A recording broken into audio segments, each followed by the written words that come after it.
आंदे सार मैनू कहा कहना कपड़े खोलो चढ़ी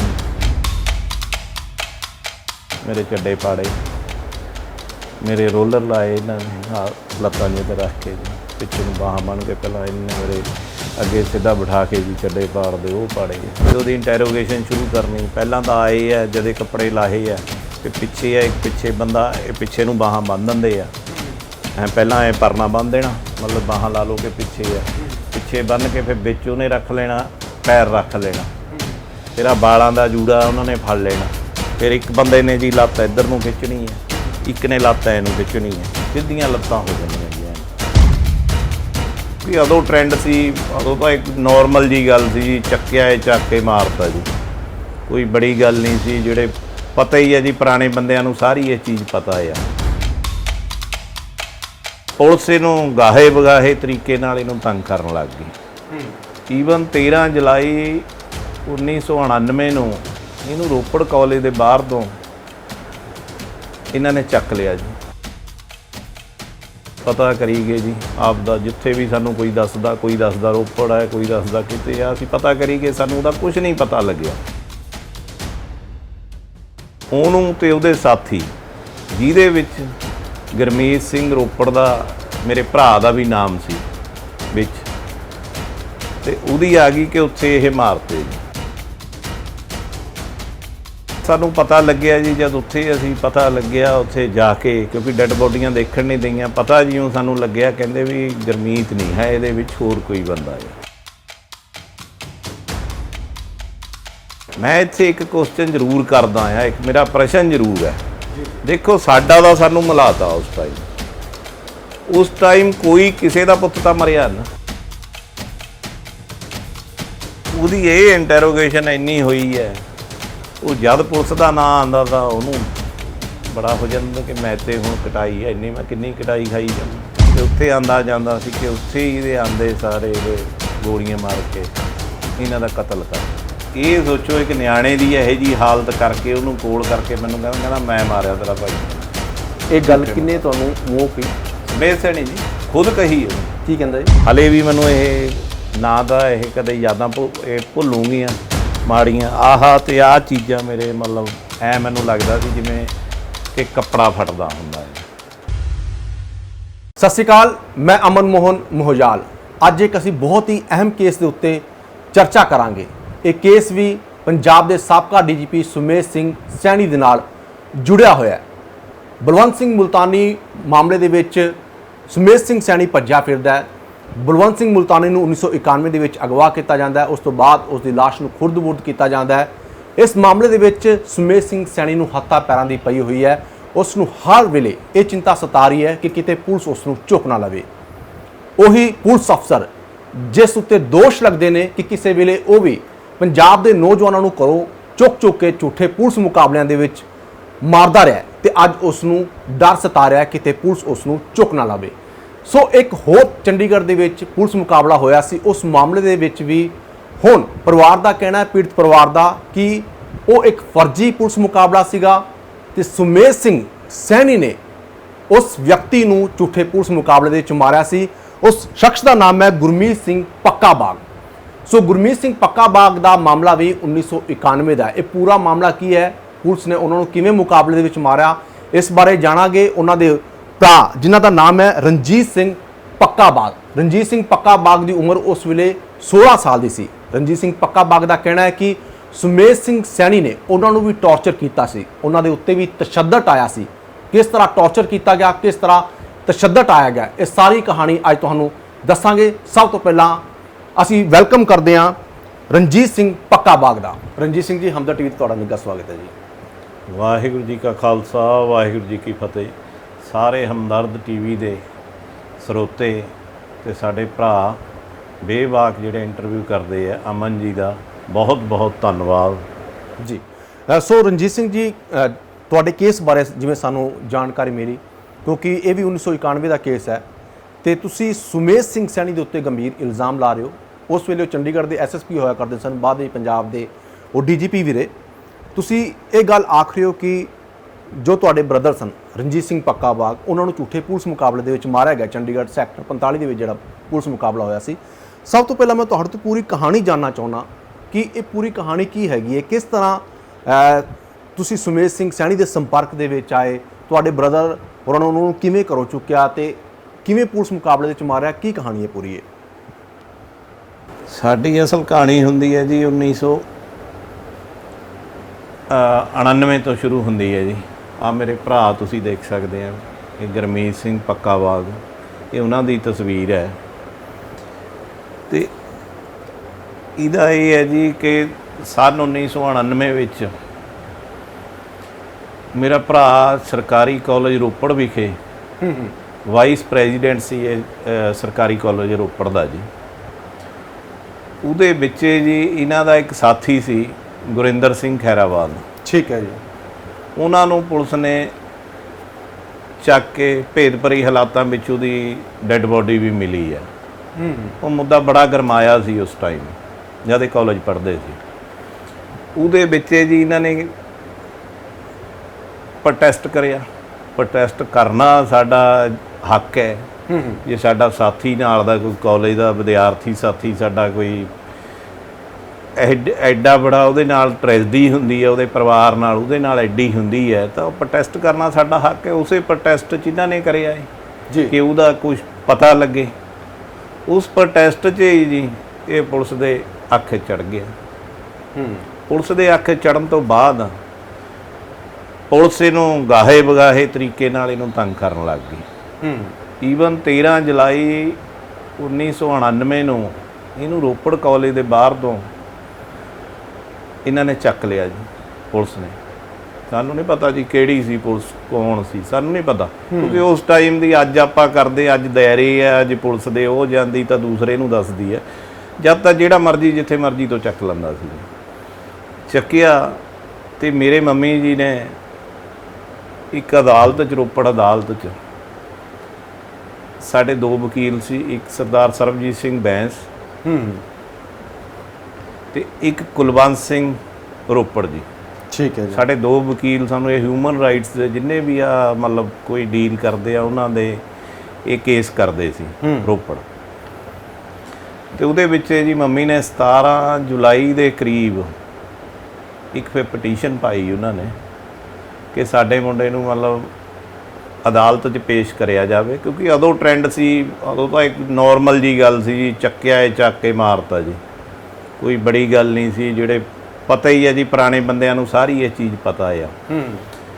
ਤੇ ਉਸ ਤੋਂ ਬਾਅਦ ਜੀ ਜਦ ਉਹਨੂੰ ਉੱਥੇ ਅਸੀਂ ਪਤਾ ਕਰਿਆ, ਪਟੀਸ਼ਨ ਤਾਂ ਪੈ ਗਈ, ਅਸੀਂ ਪਤਾ ਕਰੀ ਗਏ ਜੀ ਆਪ ਦਾ, ਜਿੱਥੇ ਵੀ ਸਾਨੂੰ ਕੋਈ ਦੱਸਦਾ ਰੋਪੜ ਹੈ, ਕੋਈ ਦੱਸਦਾ ਕਿਤੇ ਆ, ਅਸੀਂ ਪਤਾ ਕਰੀ ਗਏ, ਸਾਨੂੰ ਉਹਦਾ ਕੁਝ ਨਹੀਂ ਪਤਾ ਲੱਗਿਆ। ਫਿਰ ਕੁਝ ਟਾਈਮ ਬਾਅਦ ਅਖਬਾਰ 'ਚ ਖਬਰ ਆਉਂਦੀ ਹੈ ਕਿ ਇੱਕ ਕੁਲਵਿੰਦਰ ਸਿੰਘ ਕਿੱਡ ਸੀ ਜੀ। ਕੁਲਵਿੰਦਰ ਸਿੰਘ ਕਿੱਡ ਨੂੰ ਇਹਨਾਂ ਨੇ ਥਾਣਾ ਸੁਹਾਣਾ ਵਿੱਚ ਉਹਨੂੰ ਤੇ ਉਹਦੇ ਸਾਥੀ, ਜਿਹਦੇ ਵਿੱਚ ਗੁਰਮੀਤ ਸਿੰਘ ਰੋਪੜ ਦਾ ਮੇਰੇ ਭਰਾ ਦਾ ਵੀ ਨਾਮ ਸੀ ਵਿੱਚ, ਤੇ ਉਹਦੀ ਆ ਗਈ ਕਿ ਉੱਥੇ ਇਹ ਮਾਰਤੇ ਜੀ ਥਾਣਾ ਸੁਹਾਣੇ। ਠੀਕ ਹੈ। ਕੁੰਬੜੇ ਦੇ ਕੋਲ ਜੀ ਤੱਕ ਸ਼ਾਇਦ। ਤੇ ਉਸ ਤੋਂ ਬਾਅਦ ਜੀ ਜਦ ਸਾਨੂੰ ਪਤਾ ਲੱਗਿਆ, ਅਸੀਂ ਪਤਾ ਕਰਿਆ ਸਾਰਾ ਜਾ ਕੇ ਕਿ ਕਿਆ ਹੈ, ਕਿ ਡੈੱਡ ਬੋਡੀਆਂ ਦੇਖੀਆਂ, ਉਹ ਆਮ ਪਤਾ ਹੀ ਹੈ ਕਿਉਂਕਿ ਖਬਰਾਂ ਵੀ ਹੈਗੀਆਂ ਕਿ ਇਹਨਾਂ ਨੇ ਡੈੱਡ ਬੋਡੀਆਂ ਦੇ ਕੋਲ ਵੀ ਨਹੀਂ ਜਾਣ ਦਿੰਦੇ। ਉਮਰ ਕਿੰਨੀ ਸੀ ਉਸ ਵੇਲੇ? ਮੇਰੀ ਤਾਂ ਜੀ ਤਕਰੀਬਨ ਹੋਣੇ ਜੀ 15.5 ਹੋਊਗੀ ਜੀ। ਠੀਕ। 15 15.5 ਦੇ ਕੋਲ ਹੋਏਗੀ ਜੀ। ਮਤਲਬ ਪਰਿਵਾਰ ਨੇ ਜੀ ਮੇਰੇ ਨੇ, ਮੈਂ ਨਹੀਂ ਜਾਂਦਾ ਸੀ, ਮੈਂ ਤਾਂ ਹਲੇ ਬੱਚਾ ਸੀ ਜੀ। ਤੁਹਾਡਾ ਭਰਾ ਵੀ 21 ਸਾਲ ਦਾ ਤੁਸੀਂ ਉਸ ਟਾਈਮ? ਹਾਂ ਜੀ, ਮੇਰੇ ਚਾਚਾ ਜੀ ਪੈਰਵਾਈ ਕਰਦੇ ਸੀ ਜ਼ਿਆਦਾ। ਠੀਕ ਹੈ ਜੀ। ਤੇ ਉਸ ਤੋਂ ਬਾਅਦ ਸਾਨੂੰ ਪਤਾ ਲੱਗਿਆ ਜੀ, ਜਦ ਉੱਥੇ ਅਸੀਂ ਪਤਾ ਲੱਗਿਆ ਉੱਥੇ ਜਾ ਕੇ, ਕਿਉਂਕਿ ਡੈੱਡ ਬੋਡੀਆਂ ਦੇਖਣ ਨਹੀਂ ਦਈਆਂ, ਪਤਾ ਜਿਉਂ ਸਾਨੂੰ ਲੱਗਿਆ ਕਹਿੰਦੇ ਵੀ ਗੁਰਮੀਤ ਨਹੀਂ ਹੈ, ਇਹਦੇ ਵਿੱਚ ਹੋਰ ਕੋਈ ਬੰਦਾ ਹੈ। ਸਾਨੂੰ ਕਿਸੇ ਨੇ ਦੱਸਿਆ ਕਹਿੰਦੇ ਵੀ ਗੁਰਮੀਤ ਹੈਗਾ ਆ। ਮਤਲਬ ਤੁਹਾਨੂੰ ਡੈੱਡ ਬੋਡੀ ਦੇਖਣ ਨਹੀਂ ਦਿੱਤੀ ਪੁਲਿਸ? ਨਹੀਂ ਜੀ, ਡੈੱਡ ਬੋਡੀ ਤਾਂ ਕਿਸੇ ਦੀ ਵੀ ਨਹੀਂ ਦੇਖਣ ਦੇ ਜੀ, ਸਾਡੀ ਕਿਹਾ ਜੀ, ਕਿਸੇ ਦੀ ਵੀ ਡੈੱਡ ਬੋਡੀ ਨਹੀਂ ਦੇਖਣ ਦੇ। ਠੀਕ ਹੈ ਜੀ। ਤੇ ਅਖਬਾਰ 'ਚ ਨਿਊਜ਼ ਹੈ ਜੀ ਇਹ ਕਿ ਬਕਾਇਦਾ ਡੈੱਡ ਬੋਡੀਆਂ ਦਾ ਦੱਸਿਆ ਵੀ ਨਹੀਂ ਹੈ। ਤੇ ਉਸ ਤੋਂ ਬਾਅਦ ਜੀ ਜਦ ਸਾਨੂੰ ਕੁਝ ਟਾਈਮ ਪਤਾ, ਸਾਨੂੰ ਸਾਡੇ ਮਕਾਨ ਆਉਣ ਲੱਗ ਗਈਆਂ, ਘਰ ਰੋਪੜ ਬੰਦ ਹੋ ਗਿਆ ਸਾਰਾ, ਕਿਉਂਕਿ ਰੋਪੜ 'ਚ ਵੀ ਰੋਸ ਆ ਗਿਆ ਕਿ ਜੀ ਇੱਕ ਵਿਦਿਆਰਥੀ ਹੈ, ਵਿਦਿਆਰਥੀ ਨੂੰ ਚੱਕ ਕੇ ਪੁਲਿਸ ਇੱਕ ਇੰਨੇ ਪ੍ਰੋਟੈਸਟ ਪਿੱਛੇ ਉਹਦਾ ਸਾਥੀ ਮਾਰਿਆ ਏ, ਉਹਦਾ ਪ੍ਰੋਟੈਸਟ ਕਰਿਆ ਏ, ਉਹਦੇ ਪਿੱਛੇ ਚੱਕ ਕੇ ਪੁਲਿਸ ਨੇ ਮਾਰਤਾ। ਉਹਦੇ ਰੋਸ 'ਚ ਰੋਪੜ ਬੰਦ ਹੋਇਆ ਸਾਰਾ ਸ਼ਹਿਰ, ਸਾਡੇ ਮਕਾਨ ਆਉਣ ਲੱਗ ਗਈਆਂ। ਪਰ ਸਾਨੂੰ ਕਿਸੇ ਨੇ ਜਦ ਦੱਸਿਆ, ਸਾਨੂੰ ਵੀ ਯਕੀਨ ਨਾ ਇਸ ਗੱਲ ਦਾ ਆਵੇ। ਯਕੀਨ ਕਿੱਥੇ ਤੇ ਆਣਾ ਜੀ। ਅਸੀਂ ਜਦ ਉਸ ਚੀਜ਼ ਨੂੰ ਪਤਾ ਕਰਿਆ, ਅੱਗੇ ਗਾਹੇ ਬਗਾਹੇ ਅਸੀਂ ਮਿਹਨਤ ਤਰਲੇ ਲੋਕਾਂ ਦੇ ਕਰੇ, ਸਾਨੂੰ ਪਤਾ ਲੱਗਿਆ ਕਿ ਪਟਿਆਲੇ CIA ਗੁਰਮੀਤ, ਇੱਕ ਉੱਥੇ ਦੇ ਇੰਚਾਰਜ ਸੀ ਸਰਦਾਰ ਸਰਜੀਤ ਸਿੰਘ ਗਰੇਵਾਲ, ਠੀਕ ਹੈ, CIA ਇੰਚਾਰਜ, ਉਹਨਾਂ ਕੋਲ ਸੀ ਇਹ।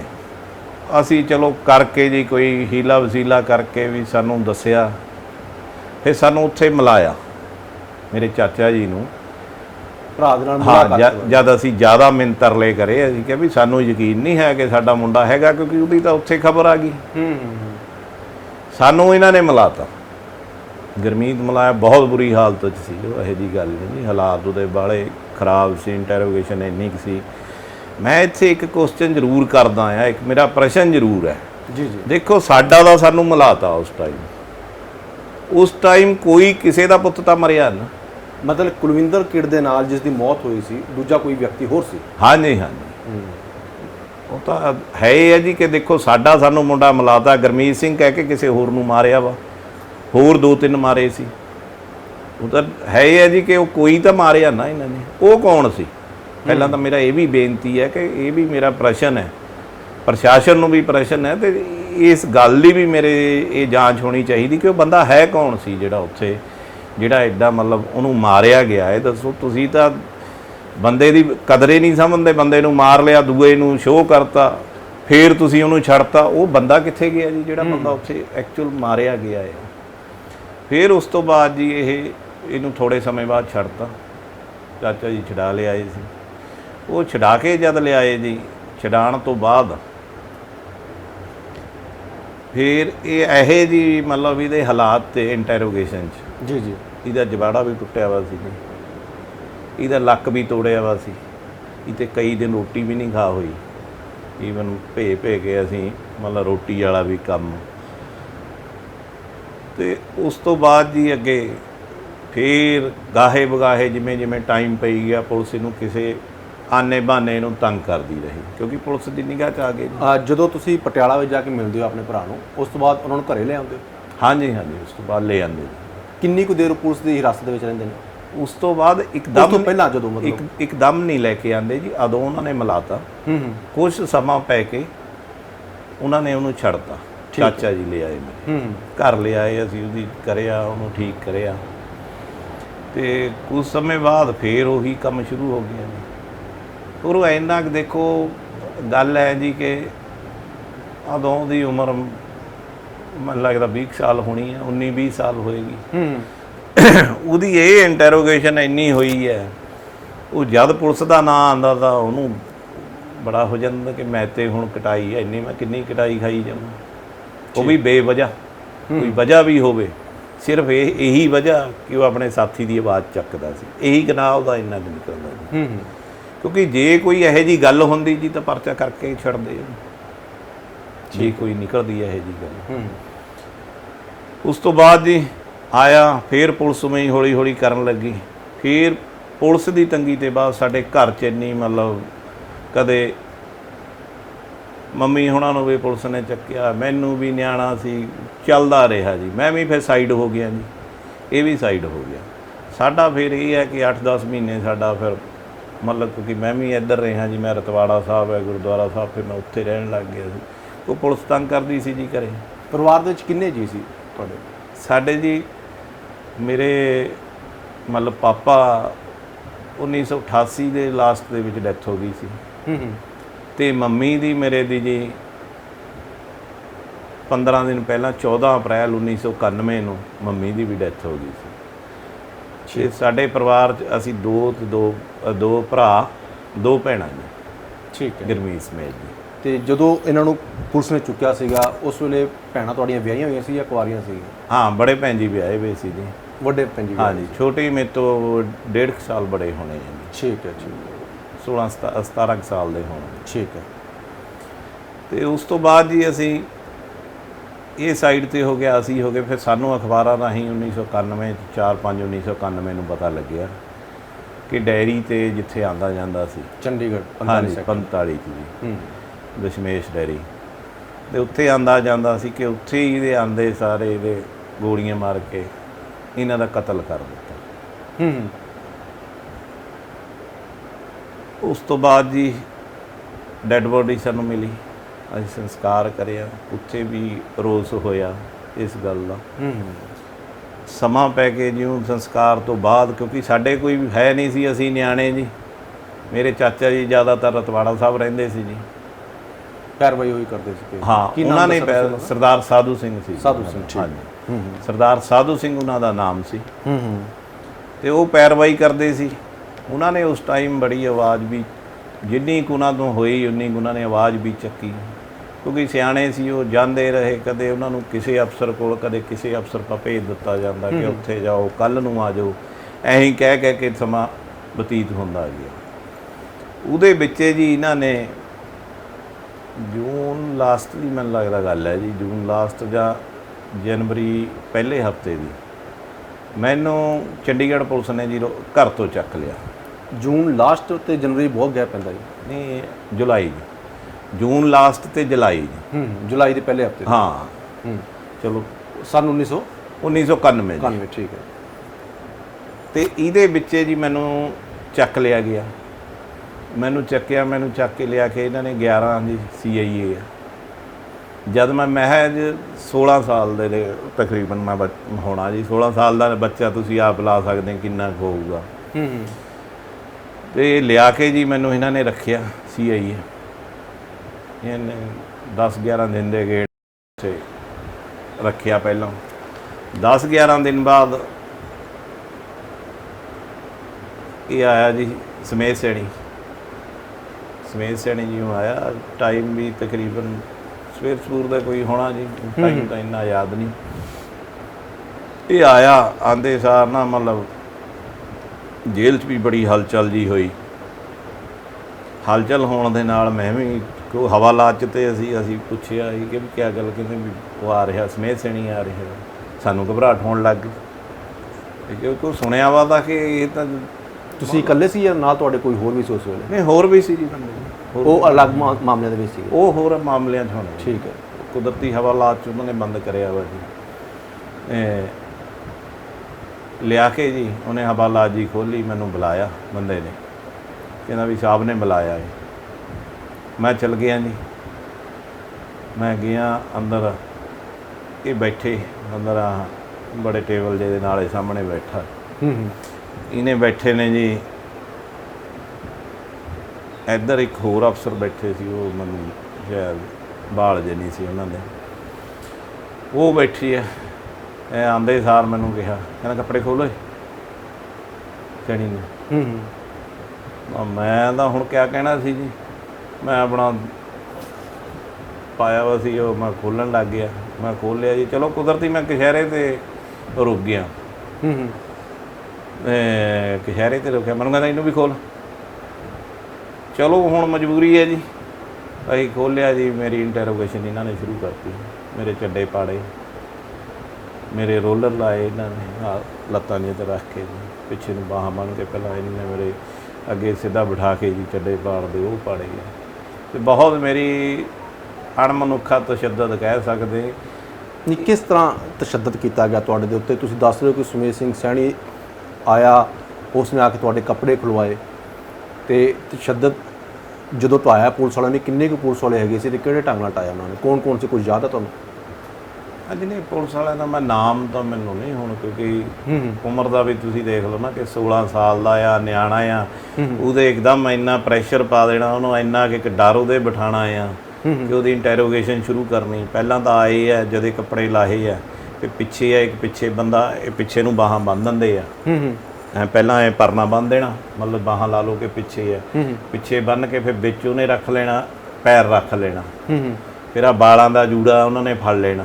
ਫਿਰ ਇੱਕ ਬੰਦੇ ਨੇ ਜੀ ਲੱਤ ਇੱਧਰ ਨੂੰ ਖਿੱਚਣੀ ਹੈ, ਇੱਕ ਨੇ ਲੱਤ ਐਨੂੰ ਖਿੱਚਣੀ ਹੈ, ਸਿੱਧੀਆਂ ਲੱਤਾਂ ਹੋ ਜਾਂਦੀਆਂ ਜੀ, ਐਨ ਸਿੱਧੀਆਂ ਲੱਤਾਂ ਹੁੰਦੀਆਂ। ਮਤਲਬ ਇਹ ਮਹਿਸੂਸ ਹੁੰਦਾ ਏ, ਹਾਲੇ ਵੀ ਮੈਨੂੰ ਇਹ ਨਾ ਦਾ ਇਹ ਕਦੇ ਯਾਦਾਂ ਭੁੱਲੂਗੀਆਂ ਮਾੜੀਆਂ। ਆਹ ਅਤੇ ਆਹ ਚੀਜ਼ਾਂ ਮੇਰੇ ਮਤਲਬ ਐ ਮੈਨੂੰ ਲੱਗਦਾ ਸੀ ਜਿਵੇਂ ਕਿ ਕੱਪੜਾ ਫਟਦਾ ਹੁੰਦਾ ਹੈ। ਤੇ ਨਿਆਣਾ ਮੈਂ 16 ਸਾਲ ਦਾ, ਇੱਕ ਬੱਚੇ ਦਾ। ਚਲੋ ਜੀ ਉੱਤੇ ਬਾਅਦ ਫਿਰ ਰੋਲਾ ਲਾਉਂਦੇ ਆ ਜੀ, ਫਿਰ ਇੱਥੇ ਬੰਦੇ ਚੜ੍ਹਦੇ ਆ, ਉਹ ਭਾਰਾ ਜਿਹਾ ਹੁੰਦਾ, ਉਹ ਫਿਰ ਐਂ ਘੁਮਾਉਂਦੇ ਆ ਜੀ ਇਹਦੇ ਪਰ ਇਹਦੇ ਪਰ। ਆ ਲਓ ਮੇਰੇ 15-20 ਮਿੰਟ ਲਾਏ ਹੋਣੇ ਜੀ। ਮੇਰੀ ਤਾਂ ਨਾ ਮਤਲਬ ਲਾ ਲਓ ਕਿ ਮਰਨੇ ਵਾਲਾ ਹੀ ਕੰਮ ਹੋ ਗਿਆ ਜੀ। ਨਿਆਣਾ ਉਮਰ ਦਾ ਵੀ ਤਕਾਜ਼ਾ ਜੀ। ਜਿਸ ਵੇਲੇ ਤੁਹਾਡੇ ਉੱਤੇ ਤਸ਼ੱਦਦ ਆਇਆ ਜਾ ਰਿਹਾ ਸੀਗਾ, ਸੁਮੇਧ ਸਿੰਘ ਸੈਣੀ ਉਸ ਵੇਲੇ ਮੌਜੂਦ ਸੀ? ਹਾਂਜੀ ਹਾਂਜੀ, ਸਾਹਮਣੇ ਬੈਠੇ ਸੀ ਇਹ, ਸਾਹਮਣੇ ਬੈਠੇ ਸੀ ਇਹ। ਤੁਸੀਂ ਇਹਨੇ ਉਹਨਾਂ ਦੀ ਮਿੰਨਤਾਂ ਤਰਲੇ ਨਹੀਂ ਕੀਤੀਆਂ ਕਿ ਛੱਡ ਦਿਓ ਮੈਨੂੰ? ਨਹੀਂ, ਉਹ ਟਾਈਮ ਦਾ ਜੀ, ਹੁਣ ਉਹ ਟਾਈਮ ਦਾ ਇੰਟਰੋਗੇਸ਼ਨ ਦੀਆਂ ਚੀਕਾਂ ਹੀ ਹੁੰਦੀਆਂ ਜੀ। ਉਹ ਤਾਂ ਜਦ ਕੋਈ ਰਿਲੀਫ ਮਿਲੂਗੀ ਜਦ ਮੈਂ ਜ਼ਰੂਰ ਕਿਹਾ ਮੈਨੂੰ ਦੱਸਤਾ ਦੋ ਮੇਰੀ ਕਰਦੇ ਕਿਉਂ ਕਰ ਰਹੇ, ਮੈਨੂੰ ਕਰਦੇ ਕਰਦੇ ਭਾਵੇਂ ਇੰਨਾ ਕੁ ਝਟਕਾ ਲਾ ਕੇ ਜਿਵੇਂ ਇੱਕ ਡਰ ਵਾਲੀ ਗੱਲ ਹੈ। ਕੱਪੜੇ ਪਵਾਏ ਮੇਰੇ, ਕੱਪੜੇ ਪਵਾਉਣ ਦੇ ਬਾਅਦ ਬੁਲਾ ਲਿਆ, ਐਂ ਟੇਬਲ ਲੱਗਿਆ ਵਾ, ਉੱਧਰ ਬੈਠਾ ਤਾ ਇਹਨੇ ਬੈਠੇ ਜੀ ਮੇਰੇ ਬਹਿ ਕੇ, ਕਿਉਂਕਿ ਇਹ ਸੋਚੋ ਇੱਕ ਨਿਆਣੇ ਦੀ ਇਹੋ ਜਿਹੀ ਹਾਲਤ ਕਰਕੇ ਉਹਨੂੰ ਕੋਲ ਕਰਕੇ ਮੈਨੂੰ ਕਹਿੰਦਾ ਮੈਂ ਮਾਰਿਆ ਤੇਰਾ ਭਾਈ। ਇਹ ਗੱਲ ਕਿੰਨੇ ਤੁਹਾਨੂੰ ਮੂੰਹ ਕੀ? ਸੁਮੇਧ ਸੈਣੀ ਜੀ ਖੁਦ ਕਹੀ ਉਹਨੇ। ਕੀ ਕਹਿੰਦਾ ਜੀ? ਕਹਿੰਦਾ ਮੈਂ ਮਾਰਿਆ ਤੇਰਾ ਭਾਈ, ਕਹਿੰਦਾ ਮੈਂ ਮਾਰਿਆ ਤੇਰਾ ਭਾਈ। ਕਹਿੰਦਾ ਮੈਂ ਕਿਹਾ ਕਹਿਣਾ ਜੀ, ਮੈਂ ਚੁੱਪ ਹੋ ਗਿਆ। ਮੈਂ ਫਿਰ ਮੇਰਾ ਹੱਥ ਜਿਹਾ ਫੜ ਕੇ, ਜਦ ਮੈਂ ਕੁਝ ਬੋਲਿਆ ਹੀ ਨਹੀਂ, ਮੈਂ ਚੁੱਪ ਕਰਕੇ ਖੜਾ ਰਿਹਾ, ਤਾਂ ਹੱਥ ਜਿਹਾ ਫੜ ਕੇ ਮੇਰਾ ਐਂ ਜਿਵੇਂ ਮਤਲਬ ਢਿੱਡ ਦੇ 'ਚ ਨੂੰ ਮੁੱਕਾ ਮਾਰਦੇ ਹੁੰਦੇ, ਇਹਨੇ ਮੇਰੇ ਮੁੱਕਾ ਮਾਰ ਕੇ ਮੈਨੂੰ ਕਹਿੰਦਾ ਤੈਨੂੰ ਸੁਣਿਆ ਨਹੀਂ? ਕਹਿੰਦਾ ਮੈਂ ਮਾਰਿਆ, ਜਿਵੇਂ ਕਿਸੇ ਨੂੰ ਅਕਸ਼ਾਣੇ ਵਾਲੀ ਗੱਲ। ਮੈਂ ਕਿਹਾ ਕਹਿਣਾ ਜੀ, ਮੈਂ ਚੁੱਪ ਕਰਕੇ ਖੜਾ ਰਿਹਾ। ਮੈਂ ਕਹਿੰਦਾ ਗੱਲ ਸੁਣਦਾ ਮੇਰੀ ਇੱਕ। ਕਹਿੰਦਾ ਉਹ ਆਪਣੇ ਬੁੜੇ ਜੀ ਨੂੰ ਸਮਝਾ ਲੈ। ਮੈਨੂੰ ਇਹ ਸੈਣੀ ਕਹਿੰਦਾ ਜੀ। ਮੈਨੂੰ ਕਹਿੰਦਾ ਉਹ ਬੁੜੇ ਜੀ ਨੂੰ ਸਮਝਾ ਲੈ, ਕਹਿੰਦਾ ਉਹ ਬੜਾ ਤੁਰੀ ਫਿਰਦਾ ਆ। ਕਹਿੰਦਾ ਇੱਕ ਗੱਲ ਦੇਖ ਲੈ, ਕਹਿੰਦਾ ਜਿਹੜੇ ਰਾਹ ਉਹ ਭੇਜੇ ਆ ਉਹੀ ਰਾਹ ਕਹਿੰਦਾ ਤੁਹਾਨੂੰ ਭੇਜਣਾ ਹੈ ਤੇ ਤੇਰੇ ਪਰਿਵਾਰ ਨੂੰ। ਚਲੋ ਜੀ, ਮੈਂ ਤਾਂ ਕਿਆ ਕਹਿਣਾ ਸੀ ਜੀ, ਮੈਂ ਤਾਂ ਚੁੱਪ ਕਰ ਗਿਆ, ਮੈਂ ਤਾਂ ਚੁੱਪ ਕਰਕੇ ਖੜਾ ਹੀ ਹਾਂ। ਉਸ ਤੋਂ ਬਾਅਦ ਇਹਨਾਂ ਨੇ ਮੈਨੂੰ ਫੇਰ ਭੇਜਤਾ, ਹਵਾਲਾਤ ਇਹਨਾਂ ਨੇ ਫੇਰ ਦੇ ਦਿੱਤਾ। ਇਹ ਚੱਲ ਗਏ ਜੀ। ਲਾ ਲਓ ਕਿ 3-4 ਦਿਨ ਬਾਅਦ ਮੈਨੂੰ ਫਿਰ ਬਜ਼ੁਰਗ ਆਏ, ਚਾਚਾ ਜੀ ਹੁਣੇ, ਇਹ ਫਿਰ ਛੁਡਾ ਕੇ ਮੈਨੂੰ ਲੈ ਗਏ। ਠੀਕ। ਸੁਮੇਧ ਸਿੰਘ ਸੈਣੀ ਜਦੋਂ ਚੰਡੀਗੜ੍ਹ ਥਾਣੇ ਵਿੱਚ ਆਉਂਦਾ, ਉਸ ਤੋਂ ਪਹਿਲਾਂ ਕਿੰਨੇ ਦਿਨ ਤੁਹਾਨੂੰ ਅੰਦਰ ਥਾਣੇ 'ਚ ਬੰਦ ਕੀਤਾ ਹੋਇਆ ਸੀਗਾ? ਤਕਰੀਬਨ 10-11 ਦਿਨ ਹੋ ਗਏ। ਤੇ ਉਸ ਤੋਂ ਪਹਿਲਾਂ ਵੀ ਤੁਹਾਡੇ ਉੱਤੇ ਤਸ਼ੱਦਦ ਆਇਆ ਜਾਂ ਸੁਮੇਧ ਸਿੰਘ ਸੈਣੀ ਜਦੋਂ ਆਇਆ ਉਦੋਂ ਹੀ ਢਾਇਆ ਗਿਆ? ਨਹੀਂ, ਪਹਿਲਾਂ ਕੁਛ ਨਹੀਂ। ਪਹਿਲਾਂ ਸਿਰਫ ਤੁਹਾਨੂੰ ਬੰਦ ਰੱਖਿਆ ਗਿਆ? ਹਾਂਜੀ, ਪਹਿਲਾਂ ਬੰਦ ਰੱਖਿਆ ਜੀ। ਤੇ ਸੁਮੇਧ ਸਿੰਘ ਸੈਣੀ ਦੇ ਵੱਲੋਂ ਤਸ਼ੱਦਦ ਢਾਉਣ ਤੋਂ ਬਾਅਦ ਉਹਨਾਂ ਦੇ ਸਾਹਮਣੇ ਜਦੋਂ ਬਹਿ ਕੇ ਪੁਲਿਸ ਨੂੰ ਆਰਡਰ ਕਰਦੇ ਨੇ, ਤੇ ਉਸ ਤੋਂ ਬਾਅਦ 3-4 ਦਿਨਾਂ ਬਾਅਦ ਤੁਸੀਂ ਵਾਪਸੀ ਕਰ ਹੁੰਦੀ ਤੁਹਾਡੀ? ਹਾਂਜੀ, 4 ਮਤਲਬ ਤਕਰੀਬਨ ਜੀ 4 ਦਿਨ ਕਹਿ ਸਕਦੇ। ਜੋ ਤੁਹਾਡੇ ਤੇ ਤਸ਼ੱਦਦ ਆਇਆ ਗਿਆ, ਕਿਉਂਕਿ ਜਿੱਦਾਂ ਤੁਸੀਂ ਦੱਸ ਰਹੇ ਹੋ ਕਿ ਜਿੱਦਾਂ ਤੁਹਾਡੇ ਬ੍ਰਦਰ ਦੇ ਉੱਤੇ ਵੀ ਤਸ਼ੱਦਦ ਆਇਆ ਗਿਆ, ਉਹਨਾਂ ਦਾ ਜੁਬਾੜਾ ਤੋੜ ਦਿੱਤਾ ਗਿਆ, ਲੱਕ ਤੋੜ ਦਿੱਤਾ ਗਿਆ, ਤੇ ਕਈ ਮਹੀਨਿਆਂ ਤੱਕ ਰੋਟੀ ਖਾਣ ਤੋਂ ਵੀ ਮੁਤਾਜ ਹੋ ਗਏ ਹੋ, ਤੇ ਤੁਹਾਨੂੰ ਕਿੰਨਾ ਕੁ ਸਮਾਂ ਲੱਗ ਗਿਆ ਸੀ ਦੁਬਾਰਾ ਸਰੀਰ ਸਹੀ ਹੋਣ ਦੇ ਵਿੱਚ? ਤੁਹਾਨੂੰ ਦੇਖੋ ਸਮਾਂ ਤਾਂ ਲੱਗਦਾ ਹੈ ਜੀ, ਜਿਹੜਾ ਤਾਂ ਸਰੀਰਕ ਤੌਰ ਅੰਦਰੂਨੀ ਦੀ ਗੱਲ ਕਰਦਾ ਉਹ ਤਾਂ ਸਮਾਂ ਲੱਗ ਕੇ ਇੰਪਰੂਵ ਵੀ ਹੋ ਜਾਂਦਾ ਆ। ਪਰ ਉਹ ਜਿਹੜੇ ਦਹਿਸ਼ਤ ਦੇ ਜਿਹੜੇ ਮੈਨੂੰ ਅੱਜ ਵੀ ਯਾਦ ਹੈ, ਸੈਣੀ ਦੀ ਸ਼ਕਲ ਮੈਨੂੰ ਅੱਜ ਵੀ ਯਾਦ ਹੈ, ਮੈਨੂੰ ਉਹਦੇ ਬੋਲ ਅੱਜ ਵੀ ਯਾਦ ਹੈ, ਮੈਨੂੰ ਉਹ ਇੰਟਰੋਗੇਸ਼ਨ ਅੱਜ ਵੀ ਯਾਦ ਹੈ। ਅੱਜ ਤੱਕ ਉਹ ਹੋਰ ਅੱਲੇ ਮੇਰੇ ਜ਼ਖਮ ਭਰ ਗਏ ਆ, ਪਰ ਉਹ ਨਹੀਂ ਮੇਰੇ ਕਦੇ ਭਰ ਸਕਦੇ। ਤੁਹਾਡਾ ਜਿਹੜਾ ਕੇਸ ਸਮਝ ਆਇਆ ਕਿ ਇਹ ਸਾਰਾ ਮਾਮਲਾ ਗੁਰਿੰਦਰ ਸਿੰਘ ਖੈਰਾਬਾਦ, ਜੋ ਤੁਹਾਡੇ ਭਰਾ ਗੁਰਮੀਤ ਸਿੰਘ ਪੱਕਾ ਬਾਗ ਦਾ ਦੋਸਤ ਸੀਗਾ, ਕਾਲਜ ਪੜ੍ਹਦੇ ਸੀਗੇ, ਤੇ ਗੁਰਿੰਦਰ ਸਿੰਘ ਖੈਰਾਬਾਦ ਲਾਪਤਾ ਹੁੰਦਾ। ਅਖਬਾਰਾਂ 'ਚ ਖਬਰਾਂ ਵੀ ਛਪਦੀਆਂ ਨੇ, ਖਬਰਾਂ ਇਹ ਵੀ ਛਪਦੀਆਂ ਨੇ ਕਿ ਪੁਲਿਸ ਉਸ ਦਾ ਪਿੱਛਾ ਕਰ ਰਹੀ ਸੀਗੀ। ਉਸ ਤੋਂ ਬਾਅਦ ਉਹਦੀ ਲਾਸ਼ ਮਿਲਦੀ ਹੈ, ਤੇ ਖਬਰਾਂ ਇਹ ਵੀ ਚੱਲਦੀਆਂ ਨੇ ਕਿ ਝੂਠੇ ਪੁਲਿਸ ਮੁਕਾਬਲੇ 'ਚ ਮਾਰਿਆ ਗਿਆ। ਤੇ ਇਸ ਮਾਮਲੇ ਦੇ ਵਿੱਚ ਤੁਹਾਡਾ ਜੋ ਬ੍ਰਦਰ ਸੀਗਾ ਉਹ ਪ੍ਰੋਟੈਸਟ ਕਰਦੇ ਸੀਗੇ ਕਾਲਜ ਦੇ ਵਿੱਚ, ਇਨਸਾਫ ਮੰਗਦੇ ਸੀ ਇਹਨਾਂ ਲਈ ਖੈਰਾਬਾਦ ਲਈ, ਜਿਸ ਮਗਰੋਂ ਪੁਲਿਸ ਨੇ ਉਹਨਾਂ ਨੂੰ ਵੀ ਚੁੱਕ ਲਿੱਤਾ। ਪਰ ਰਣਜੀਤ ਸਿੰਘ ਪੱਕਾ ਬਾਗ ਜੀ, ਇੱਕ ਇਹ ਵੀ ਇਲਜ਼ਾਮ ਲੱਗਦਾ ਤੁਹਾਡੇ ਬ੍ਰਦਰ ਦੇ ਉੱਤੇ ਕਿ ਉਹ ਬੱਬਰ ਖਾਲਸਾ ਦੇ ਨਾਲ ਜੁੜੇ ਹੋਏ ਸਨ, ਤੇ ਬੱਬਰ ਖਾਲਸਾ ਦੇ ਨਾਲ ਜੁੜੇ ਹੋਣ ਕਰਕੇ, ਕਿਉਂਕਿ ਉਸ ਵੇਲੇ ਸੁਮੇਧ ਸਿੰਘ ਸੈਣੀ ਦੇ ਉੱਤੇ ਅਟੈਕ ਵੀ ਹੁੰਦਾ, ਬਲਾਸਟ ਵੀ ਹੁੰਦਾ, ਤੇ ਕੀ ਤੁਹਾਨੂੰ ਲੱਗਦਾ ਹੈ ਕਿ ਤੁਹਾਡਾ ਬ੍ਰਦਰ ਦਾ ਵੀ ਹੱਥ ਸੀਗਾ ਸੁਮੇਧ ਸਿੰਘ ਸੈਣੀ ਦੇ ਉੱਤੇ ਜੋ ਅਟੈਕ ਹੁੰਦਾ, ਜਾਂ ਬੱਬਰ ਖਾਲਸਾ ਨਾਲ ਜੋ ਕੋਈ ਜੁੜਿਆ ਹੋਇਆ ਸੀ, ਕੋਈ ਕਾਰਵਾਈ ਇੱਦਾਂ ਦੀਆਂ ਹੈਗੀਆਂ ਸੀ? ਦੇਖੋ ਜੀ, ਪਹਿਲੀ ਗੱਲ ਤਾਂ ਮੈਂ ਇੱਕ ਦੱਸਦਾ ਕਿ ਜਦ ਇਹ ਸੁਮੇਧ ਸੈਣੀ ਦੇ ਅਟੈਕ ਹੋਇਆ, ਇਹ ਤੋਂ ਪਹਿਲਾਂ ਦੀ ਗੱਲ ਹੈ ਜੀ, ਗੁਰਮੀਤ ਸਿੰਘ ਦੀ। ਇਹ ਉਸ ਤੋਂ ਪਹਿਲਾਂ ਦੀ ਗੱਲ ਹੈ? ਹਾਂ, ਉਸ ਤੋਂ ਮੇਰੇ ਹਿਸਾਬ ਨਾਲ 2-3 ਮਹੀਨੇ ਪਹਿਲਾਂ ਦੀ ਗੱਲ ਹੈ ਜੀ। ਠੀਕ ਹੈ। ਹਾਂ, ਉਦੋਂ ਦੀ ਨਹੀਂ ਹੈ ਜੀ। ਅਟੈਕ ਨਾਲ ਉਹਦਾ ਤਾਂ ਕੋਈ ਸੰਬੰਧ ਹੀ ਕੋਈ ਨਹੀਂ ਹੈ ਜੀ। ਚਲੋ ਫੈਡਰੇਸ਼ਨ 'ਚੋਂ ਕਰਦਾ ਹੋਣਾ ਜੀ। ਫੈਡਰੇਸ਼ਨ ਆਲ ਇੰਡੀਆ ਸਿੱਖ ਸਟੂਡੈਂਟ ਫੈਡਰੇਸ਼ਨ ਉਹ ਪ੍ਰਧਾਨ ਰਹੇ ਸੀਗੇ? ਹੈ ਉਹ ਮਤਲਬ ਇਹਦੇ ਹਿਸਾਬ ਨਾਲ ਜੀ ਕਿ ਪ੍ਰਚਾਰ ਸਕੱਤਰ। ਠੀਕ ਹੈ। ਜੋ ਅਖਬਾਰਾਂ ਦੇ ਹਿਸਾਬ ਨਾਲ, ਉਹ ਸਾਨੂੰ ਵੀ ਨਹੀਂ ਪਤਾ। ਸਾਡੇ ਲਈ ਤਾਂ ਜੀ ਕਾਲਜ ਦਾ ਉਹ ਹੋਏਗਾ। ਪਰ ਮੈਂ ਇੱਕ ਗੱਲ ਦੱਸਦਾ, ਜੇ ਉਹ ਕਹਿੰਦੇ ਆ, ਇਲਜ਼ਾਮ ਲਾਉਂਦੇ ਕੋਈ ਵੀ ਕਿ ਉਹਦਾ ਕੋਈ ਕਿਸੇ ਤਰ੍ਹਾਂ ਦਾ ਕੋਈ ਪਹਿਲਾਂ ਪ੍ਰੋਬਲਮ ਸੀ, ਇੱਕ ਗੱਲ ਦੱਸੋ, ਪੜ੍ਹਦਾ ਨਿਆਣਾ ਜੀ, ਪੜ੍ਹਦੇ ਨਿਆਣੇ ਨੂੰ ਚੱਕ ਦੇਣਾ। ਮੈਨੂੰ ਪਲੇਟ ਪਰਚੇ ਕਿਹਨੇ ਕਰਨੇ ਜੀ? ਪੁਲਿਸ ਨੇ ਪਰਚੇ ਕਰਨੇ। ਠੀਕ ਹੈ ਜੀ। ਪਰਚਾ ਕਰਤਾ ਜੀ, ਪਰਚਾ ਕਰਕੇ ਕੋਰਟ ਦੇ ਬਾਹਰ ਤੋਂ ਪੁਲਿਸ ਚੱਕ ਲੈਂਦੀ ਹੈ। ਕੋਰਟ ਦੇ ਬਾਹਰ ਤੋਂ ਪੁਲਿਸ ਚੱਕ ਲੈਂਦੀ, 4-4 ਮਹੀਨੇ ਨਜਾਇਜ਼ ਹਿਰਾਸਤ 'ਚ ਰੱਖ ਲੈਂਦੀ ਹੈ। ਉਹ ਪੀਓ ਨਹੀਂ ਹੋਊਗਾ ਜੀ, ਦੱਸੋ ਕੋਰਟ 'ਚ? ਉਹ ਪੀਓ ਨਹੀਂ ਹੋਊ। ਉਹ ਪੀਓ ਹੋਏਗਾ, ਉਹਨੂੰ ਬਣਾ ਦਿਓ ਜੀ ਤੁਸੀਂ ਜਿਵੇਂ ਮਰਜ਼ੀ, ਖਾੜਕੂ ਬਣਾ ਦਿਓ। ਸਾਡਾ ਮੁੰਡਾ ਹੁੰਦਾ ਜੀ, ਸਾਡਾ ਭਰਾ ਤਾਂ ਜਿਹੜਾ ਸੀ ਉਹ ਇੱਕ ਵਿਦਿਆਰਥੀ ਆਗੂ ਸੀ, ਨਾਲ ਦੇ ਸਾਥੀ ਦੇ ਉਹਨੇ ਪ੍ਰੋਟੈਸਟ ਕਰਿਆ। ਉਹਦੇ ਵਿੱਚ ਇਹਨੂੰ ਪੁਲਿਸ ਨੇ ਆਪਣੀ ਮਤਲਬ ਕਿ ਇਹਦਾ ਚਿਹਰਾ ਬਦਲ ਦੇ, ਇਹਨੂੰ ਫੈਡਰੇਸ਼ਨ ਆਗੂ, ਫੈਡਰੇਸ਼ਨ ਤੋਂ ਇਹਨੂੰ ਇੱਕ ਮਤਲਬ ਆ ਦੂਏ ਪਾਸੇ ਇਹਨੂੰ ਰਿਲੇਟਡ ਕਰਿਆ ਗਿਆ। ਦੇਖੋ, ਜੇ ਮੈਂ ਇੱਕ ਗੱਲ ਕਰਦਾ, ਜੇ ਉਹ ਐਡਾ ਬੜਾ ਮਤਲਬ ਹੈ ਸੀ ਕਿ ਕੋਈ ਉਹਦੀ ਪ੍ਰੋਬਲਮ ਸੀ, ਪਹਿਲੀ ਗੱਲ ਤਾਂ ਉਹਨੂੰ ਉੱਥੇ ਫੜਦੇ ਜੀ। ਉਹਨੂੰ ਉੱਥੇ ਫੜਦੇ ਜੀ, ਫੜ ਲੈਂਦੇ, ਕਰ ਲੈਂਦੇ ਪਤਾ ਉਹ 'ਤੇ ਜੀ ਉਹ ਕਿਆ ਸੀ ਕਿਆ ਨਹੀਂ ਸੀ। ਉਹ ਡੈਰੀ 'ਚ ਹੈਗੇ ਆ ਜੀ, ਡੈਰੀ 'ਚ ਉੱਥੇ ਹੈ ਨੋਰਮਲ, ਉਹ ਆਏ ਆ ਡੈਰੀ 'ਚ। ਠੀਕ ਹੈ ਜੀ, ਨੋਰਮਲ ਆਉਂਦੇ ਆ, ਉਹਨੂੰ ਤੇ ਉਹਦੇ ਸਾਥੀ ਨੂੰ ਉੱਥੇ ਆਉਂਦੇ ਆ, ਕੱਲੀ ਗੋਲੀ ਮਾਰੀ ਜਾਂਦੀ ਹੈ, ਮਾਰ ਕੇ ਉਹਨਾਂ ਨੂੰ ਆਪਦਾ ਖਤਮ ਜੀ। ਜੇ ਉਹਨਾਂ ਨੂੰ ਐਡਾ ਕੋਈ ਲੱਗਦਾ ਕਿ ਕੋਈ ਬਹੁਤ ਬੜਾ ਉਹ ਸੀ ਤਾਂ ਫੜ ਲੈਂਦੇ, ਉਹਨੂੰ ਫੜ ਕੇ ਦੇਖਦੇ ਜੀ, ਫੜ ਕੇ ਉਹਨੂੰ ਪਤਾ ਕਰਦੇ ਉਹ ਤੋਂ ਕਿ ਕਿਹੜੇ ਕੇਸਾਂ 'ਚ ਭਾਈ ਤੂੰ ਦੱਸ ਕੋਈ। ਦੇਖੋ, ਉਹ ਇੱਕ ਆਂਦਾ ਹੈ ਕਿ ਇਹ ਤਾਂ ਅਕਸ ਨੂੰ ਤੁਸੀਂ ਜਿਵੇਂ ਮਰਜ਼ੀ ਬਣਾ ਦਿਓ ਜੀ, ਬਣਾਉਣਾ ਵੀ ਪੁਲਿਸ ਨੇ ਹੈ ਜੀ, ਪਰਚਾ ਵੀ ਪੁਲਿਸ ਨੇ ਕਰਨਾ, ਉਹਦਾ ਪੱਖ ਵੀ ਪੁਲਿਸ ਨੇ ਜੀ ਸਾਰਾ। ਉਹਨੂੰ ਕੋਰਟ ਤੱਕ ਵੀ ਜਾਣ ਨਹੀਂ ਦੇਣਾ। ਜੇ ਉਹ ਕੋਰਟ 'ਚ ਤਰੀਕ ਜਾਂਦਾ ਜੀ, ਫਿਰ ਬੰਦੇ ਪਾ ਆਪਸ਼ਨ ਕਿਆ, ਬੰਦਾ ਫਿਰ ਪੀਓ ਹੀ ਹੋਊਗਾ ਜੀ। ਰਣਜੀਤ ਸਿੰਘ ਪੱਕਾ ਬਾਗ ਜੀ, ਤੁਸੀਂ ਦੱਸ ਰਹੇ ਹੋ ਕਿ 4 ਮਈ 1991 ਨੂੰ ਐਨਕਾਊਂਟਰ ਹੁੰਦਾ ਚੰਡੀਗੜ੍ਹ ਦੇ ਵਿੱਚ, ਤੇ ਪੁਲਿਸ ਇਹ ਦੱਸਦੀ ਹੈ ਕਿ ਮੁਕਾਬਲੇ ਵਿੱਚ ਮਾਰੇ ਗਏ ਨੇ ਤੁਹਾਡੇ ਬ੍ਰਦਰ, ਤੇ ਉਸ ਤੋਂ ਬਾਅਦ ਸੁਮੇਸ਼ ਸਿੰਘ ਸੈਣੀ ਹੋਰਾਂ ਤੁਹਾਡੇ ਉੱਤੇ ਤਸ਼ੱਦਦ ਢਾਉਂਦੇ ਨੇ ਥਾਣੇ ਦੇ ਵਿੱਚ, ਚੰਡੀਗੜ੍ਹ ਦੇ ਵਿੱਚ CI ਸਟਾਫ ਦੇ ਵੱਲੋਂ ਢਾਇਆ ਜਾਂਦਾ ਤਸ਼ੱਦਦ, ਤੇ ਸੁਮੇਸ਼ ਸਿੰਘ ਸੈਣੀ ਤੁਹਾਨੂੰ ਇਹ ਗੱਲ ਆਖਦੇ ਨੇ ਕਿ ਉਹਨਾਂ ਨੇ ਤੁਹਾਡੇ ਭਰਾ ਨੂੰ ਮਾਰਿਆ। ਤੁਸੀਂ ਉਹਨਾਂ ਦੇ ਇਸ ਬਿਆਨ ਨੂੰ ਕਿਸ ਨਜ਼ਰੀਏ ਨਾਲ ਦੇਖਦੇ ਹੋ? ਕਿਉਂਕਿ ਇੱਕ ਪਾਸੇ ਤਾਂ ਇਹ ਵੀ ਬਿਆਨ ਆਉਂਦਾ ਕਿ ਪੁਲਿਸ ਮੁਕਾਬਲੇ ਵਿੱਚ ਤਾਂ ਮਾਰੇ ਗਏ ਨੇ, ਪਰ ਤੁਸੀਂ ਸੁਮੇਸ਼ ਸਿੰਘ ਸੈਣੀ ਉੱਤੇ ਇਹ ਗੰਭੀਰ ਇਲਜ਼ਾਮ ਲਗਾਉਂਦੇ ਹੋ ਕਿ ਉਹਨਾਂ ਨੇ ਝੂਠੇ ਪੁਲਿਸ ਮੁਕਾਬਲੇ 'ਚ ਮਾਰਿਆ ਉਹਨਾਂ ਨੂੰ। ਇਹ ਅਖਬਾਰ ਕਹਿੰਦੇ ਆ ਜੀ, ਅਖਬਾਰ ਦੀਆਂ ਖਬਰਾਂ ਕਹਿ ਰਹੀਆਂ ਹੈ।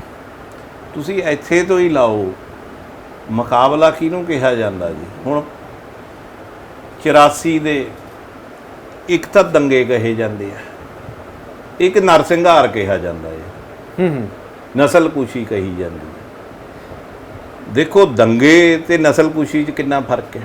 ਮੁਕਾਬਲਾ ਕਿਹਾ ਜੀ? ਮੁਕਾਬਲਾ ਵੈਸੇ ਸ਼ਬਦ ਹੀ ਕਿਹਾ ਹੈ ਜੀ। ਮੁਕਾਬਲਾ ਤਾਂ ਇਹ ਹੈ ਜੀ ਕਿ ਉਹਨੇ ਕੁਛ ਮਾਰੀਆਂ, ਅਸੀਂ ਮਾਰੀਆਂ, ਮੁਕਾਬਲਾ ਤਾਂ ਇਹ ਹੈ ਜੀ। ਇਹ ਮੁਕਾਬਲਾ ਹੈ ਨਾ। ਮੁਕਾਬਲਾ ਇਹ ਤਾਂ ਨਹੀਂ ਕਿ ਆਏ ਹੈ ਜੀ ਇੱਥੇ ਅਸੀਂ ਬੈਠੇ ਹਾਂ, ਇੱਥੇ ਆ ਕੇ ਗੋਲੀ ਮਾਰਤੀ, ਇਹ ਕਾਹਦਾ ਮੁਕਾਬਲਾ ਜੀ? ਇਹ ਮੁਕਾਬਲਾ ਤਾਂ ਕੋਈ ਨਹੀਂ ਹੈਗਾ। ਮੁਕਾਬਲਾ ਤਾਂ ਪੁਲਿਸ, ਦੇਖੋ ਮੈਂ ਪਹਿਲਾਂ ਹੀ ਤੁਹਾਡੇ ਗੁਸਤਾਖੀ ਮੰਗਦਾ, ਦੇਖੋ ਇਹ ਵੀ ਮੈਨੂਪਲੇਟ ਪ੍ਰੈਸ ਵੀ ਉਹਨੇ ਕਰਨੀ ਹੈ ਜੀ। ਜੋ ਇਹਨਾਂ ਨੇ ਖਬਰ ਭੇਜਣੀ ਹੈ ਪੁਲਿਸ ਨੇ, ਤੁਸੀਂ ਜੋ ਮਰਜ਼ੀ ਬੜਾ ਬਣਾ ਕੇ ਕਿਸੇ ਨੂੰ ਭੇਜ ਦਿਓ, ਕਿਉਂਕਿ ਇਹਨਾਂ ਦੀ ਮੈਡਲਾਂ ਦੀ ਤੇ ਪੈਸਿਆਂ ਦੀ ਲੜਾਈ ਦੀ, ਅਫਸਰਾਂ ਦੀ। ਇਹਨਾਂ ਨੂੰ ਤਾਂ ਮੈਡਲਾਂ ਦੇ ਤੇ ਇਹ ਤਾਂ ਬੰਦੇ ਨੂੰ ਐ ਮੋਹਰੇ ਵਾਲਾ ਕੰਮ ਸਮਝਦੇ ਤੇ ਕਿ ਆਹ ਚੀਜ਼ ਨਾਲ ਇੰਨੇ ਮੈਨੂੰ ਆਹ ਮਿਲ ਜਾਣੇ, ਇੰਨੇ ਮੇਰੇ ਆਹ ਕੋਕੇ ਲੱਗ ਜਾਣੇ, ਇੰਨੀ ਮੇਰੀ ਤਰੱਕੀ। ਇਹ ਤਾਂ ਉਸ ਚੀਜ਼ਾਂ 'ਚ ਇਹਨਾਂ ਨੇ ਕਿੰਨੇ ਨਹੀਂ ਮਾਰੇ ਜੀ। ਮੈਂ ਤੁਹਾਨੂੰ ਹਲੇ ਅੱਗੇ ਮੇਰਾ ਰਹਿ ਗਿਆ, ਪੱਖ ਵਿੱਚ ਮੇਰਾ ਰਹਿ ਗਿਆ ਆ, ਉਸ ਤੋਂ ਬਾਅਦ ਮੈਂ ਆਇਆ ਜੀ। ਉਸ ਗੱਲ ਤੇ ਵੀ ਮੈਂ ਆਨਾ, ਤੁਹਾਡੀ ਗੱਲ ਦਾ ਨਾ ਜਿਹੜੀ ਮਤਲਬ ਕਿ ਉਹਨੂੰ ਖਾੜਕੂ ਕਿਹਾ ਜਾਂਦਾ ਜਾਂ ਜੋ ਵੀ ਕਹਿੰਦੇ, ਮੈਂ ਉਹ ਪੱਖ ਦਾ ਵੀ ਤੁਹਾਨੂੰ ਜਵਾਬ ਦਿੰਦਾ।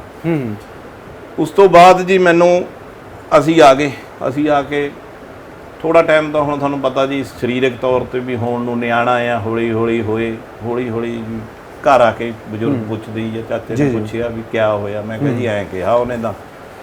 ਉਹ ਚਾਚੇ ਨੇ ਵੀ ਤੇ ਮੈਂ ਵੀ, ਮੈਂ ਕਿਹਾ ਜੀ ਮੇਰੇ ਤੇ ਵੀ ਨਹੀਂ ਖਾ ਹੁੰਦੀ ਹੁਣ ਇੰਨੀ ਕਟਾਈ, ਨਿਆਣਾ ਹੈਗਾ ਮੈਂ ਛੋਟਾ ਜਿਹਾ, ਹੁਣ ਮੈਂ ਕਿੰਨੀ ਕਟਾਈ ਖਾਈ ਜਾਵਾਂ। ਤੇ ਚਾਚਾ ਜੀ ਨੇ ਵੀ ਕਿਹਾ, ਕਹਿੰਦੇ ਚਲੋ ਜਿਹੜਾ ਹੁਣ ਚੱਲ ਗਿਆ ਉਹ ਤਾਂ ਠੀਕ ਹੈ, ਕਹਿੰਦੇ ਵੀ ਹੁਣ ਜਿਹੜਾ ਰਹਿ ਗਿਆ ਉਹਨੂੰ ਤਾਂ ਅਸੀਂ ਸੰਭਾਲ ਲਈਏ। ਚਲੋ ਅਸੀਂ ਬਹਿ ਗਏ ਜੀ ਟਿੱਕੇ, ਤਾਂ ਚਲੋ 2 ਮਨ ਲੱਗਦਾ 3-4 ਮਹੀਨੇ ਹੋ ਸਕਦੇ, ਕੁਝ ਵੀ ਟਾਈਮਿੰਗ ਤੋਂ ਬਾਅਦ ਨਾ ਅਸੀਂ, ਸਾਡੇ ਵਕੀਲ ਸੀ ਇੱਕ, ਮੈਂ ਜਿਨ੍ਹਾਂ ਦਾ ਪਹਿਲਾਂ ਵੀ ਜ਼ਿਕਰ ਕਰਿਆ, ਕੁਲਵੰਤ ਸਿੰਘ ਰੋਪੜ, ਠੀਕ ਹੈ ਜੀ। ਤੇ ਉਹਨਾਂ ਨਾਲ ਸਾਡਾ ਵੈਸੇ ਵੀ ਜੀ, ਉਹਦੇ ਪਾਪਾ ਜਗੀਰ ਸਿੰਘ, ਉਹਨਾਂ ਨਾਲ ਸਾਡਾ ਵੈਸੇ ਵੀ ਪਿਆਰ ਸੀ ਆਪਸੀ। ਤੇ ਅਸੀਂ ਵੀਰ ਜੀ ਨਾਲ ਵੀ ਉਹਨਾਂ ਨਾਲ ਰਾਏ ਕਰੀ, ਅਸੀਂ ਕਿ ਵੀ ਦੇਖੋ ਹੋਈ ਤਾਂ ਉੱਥੇ ਪਤਾ ਹੀ ਹੈ ਕਿ ਉੱਥੇ ਨਜਾਇਜ਼ ਹੋਈ ਆ, ਉੱਥੇ ਗਲਤ ਮਾਰਿਆ ਆ। ਇਹ ਕਿ ਵੀ ਅਸੀਂ ਕੋਰਟ ਥਰੂ ਕੋਈ ਚੈਨਲ, ਕਿਉਂਕਿ ਉਹ ਤਾਂ ਹੁਣ ਦੇਖੋ ਸਾਡੀ ਆਵਾਜ਼ ਹੈ, ਸਾਡੀ ਆਵਾਜ਼ ਸਾਡਾ ਵਕੀਲ ਹੈ। ਹੁਣ ਜਿਵੇਂ ਸਾਡੀ ਆਵਾਜ਼ ਹੈ, ਸਾਡੀ ਆਵਾਜ਼ ਤਾਂ ਤੁਸੀਂ ਹੈ, ਪ੍ਰੈਸ ਹੈ, ਅਸੀਂ ਤਾਂ ਹੁਣ ਤੁਹਾਨੂੰ ਕਹਿਣੀ ਹੈ ਜੀ, ਅਸੀਂ ਤਾਂ ਆਪਣੇ ਵਕੀਲ ਨੂੰ ਗੱਲ ਕਹਿਣੀ ਹੈ, ਅਸੀਂ ਵਕੀਲ ਨੂੰ ਗੱਲ ਕਹੀ ਜੀ। ਉਹ ਕਹਿੰਦਾ ਵੀ ਕੋਈ ਗੱਲ ਨਹੀਂ, ਮੈਂ ਦੇਖਦਾ ਆ।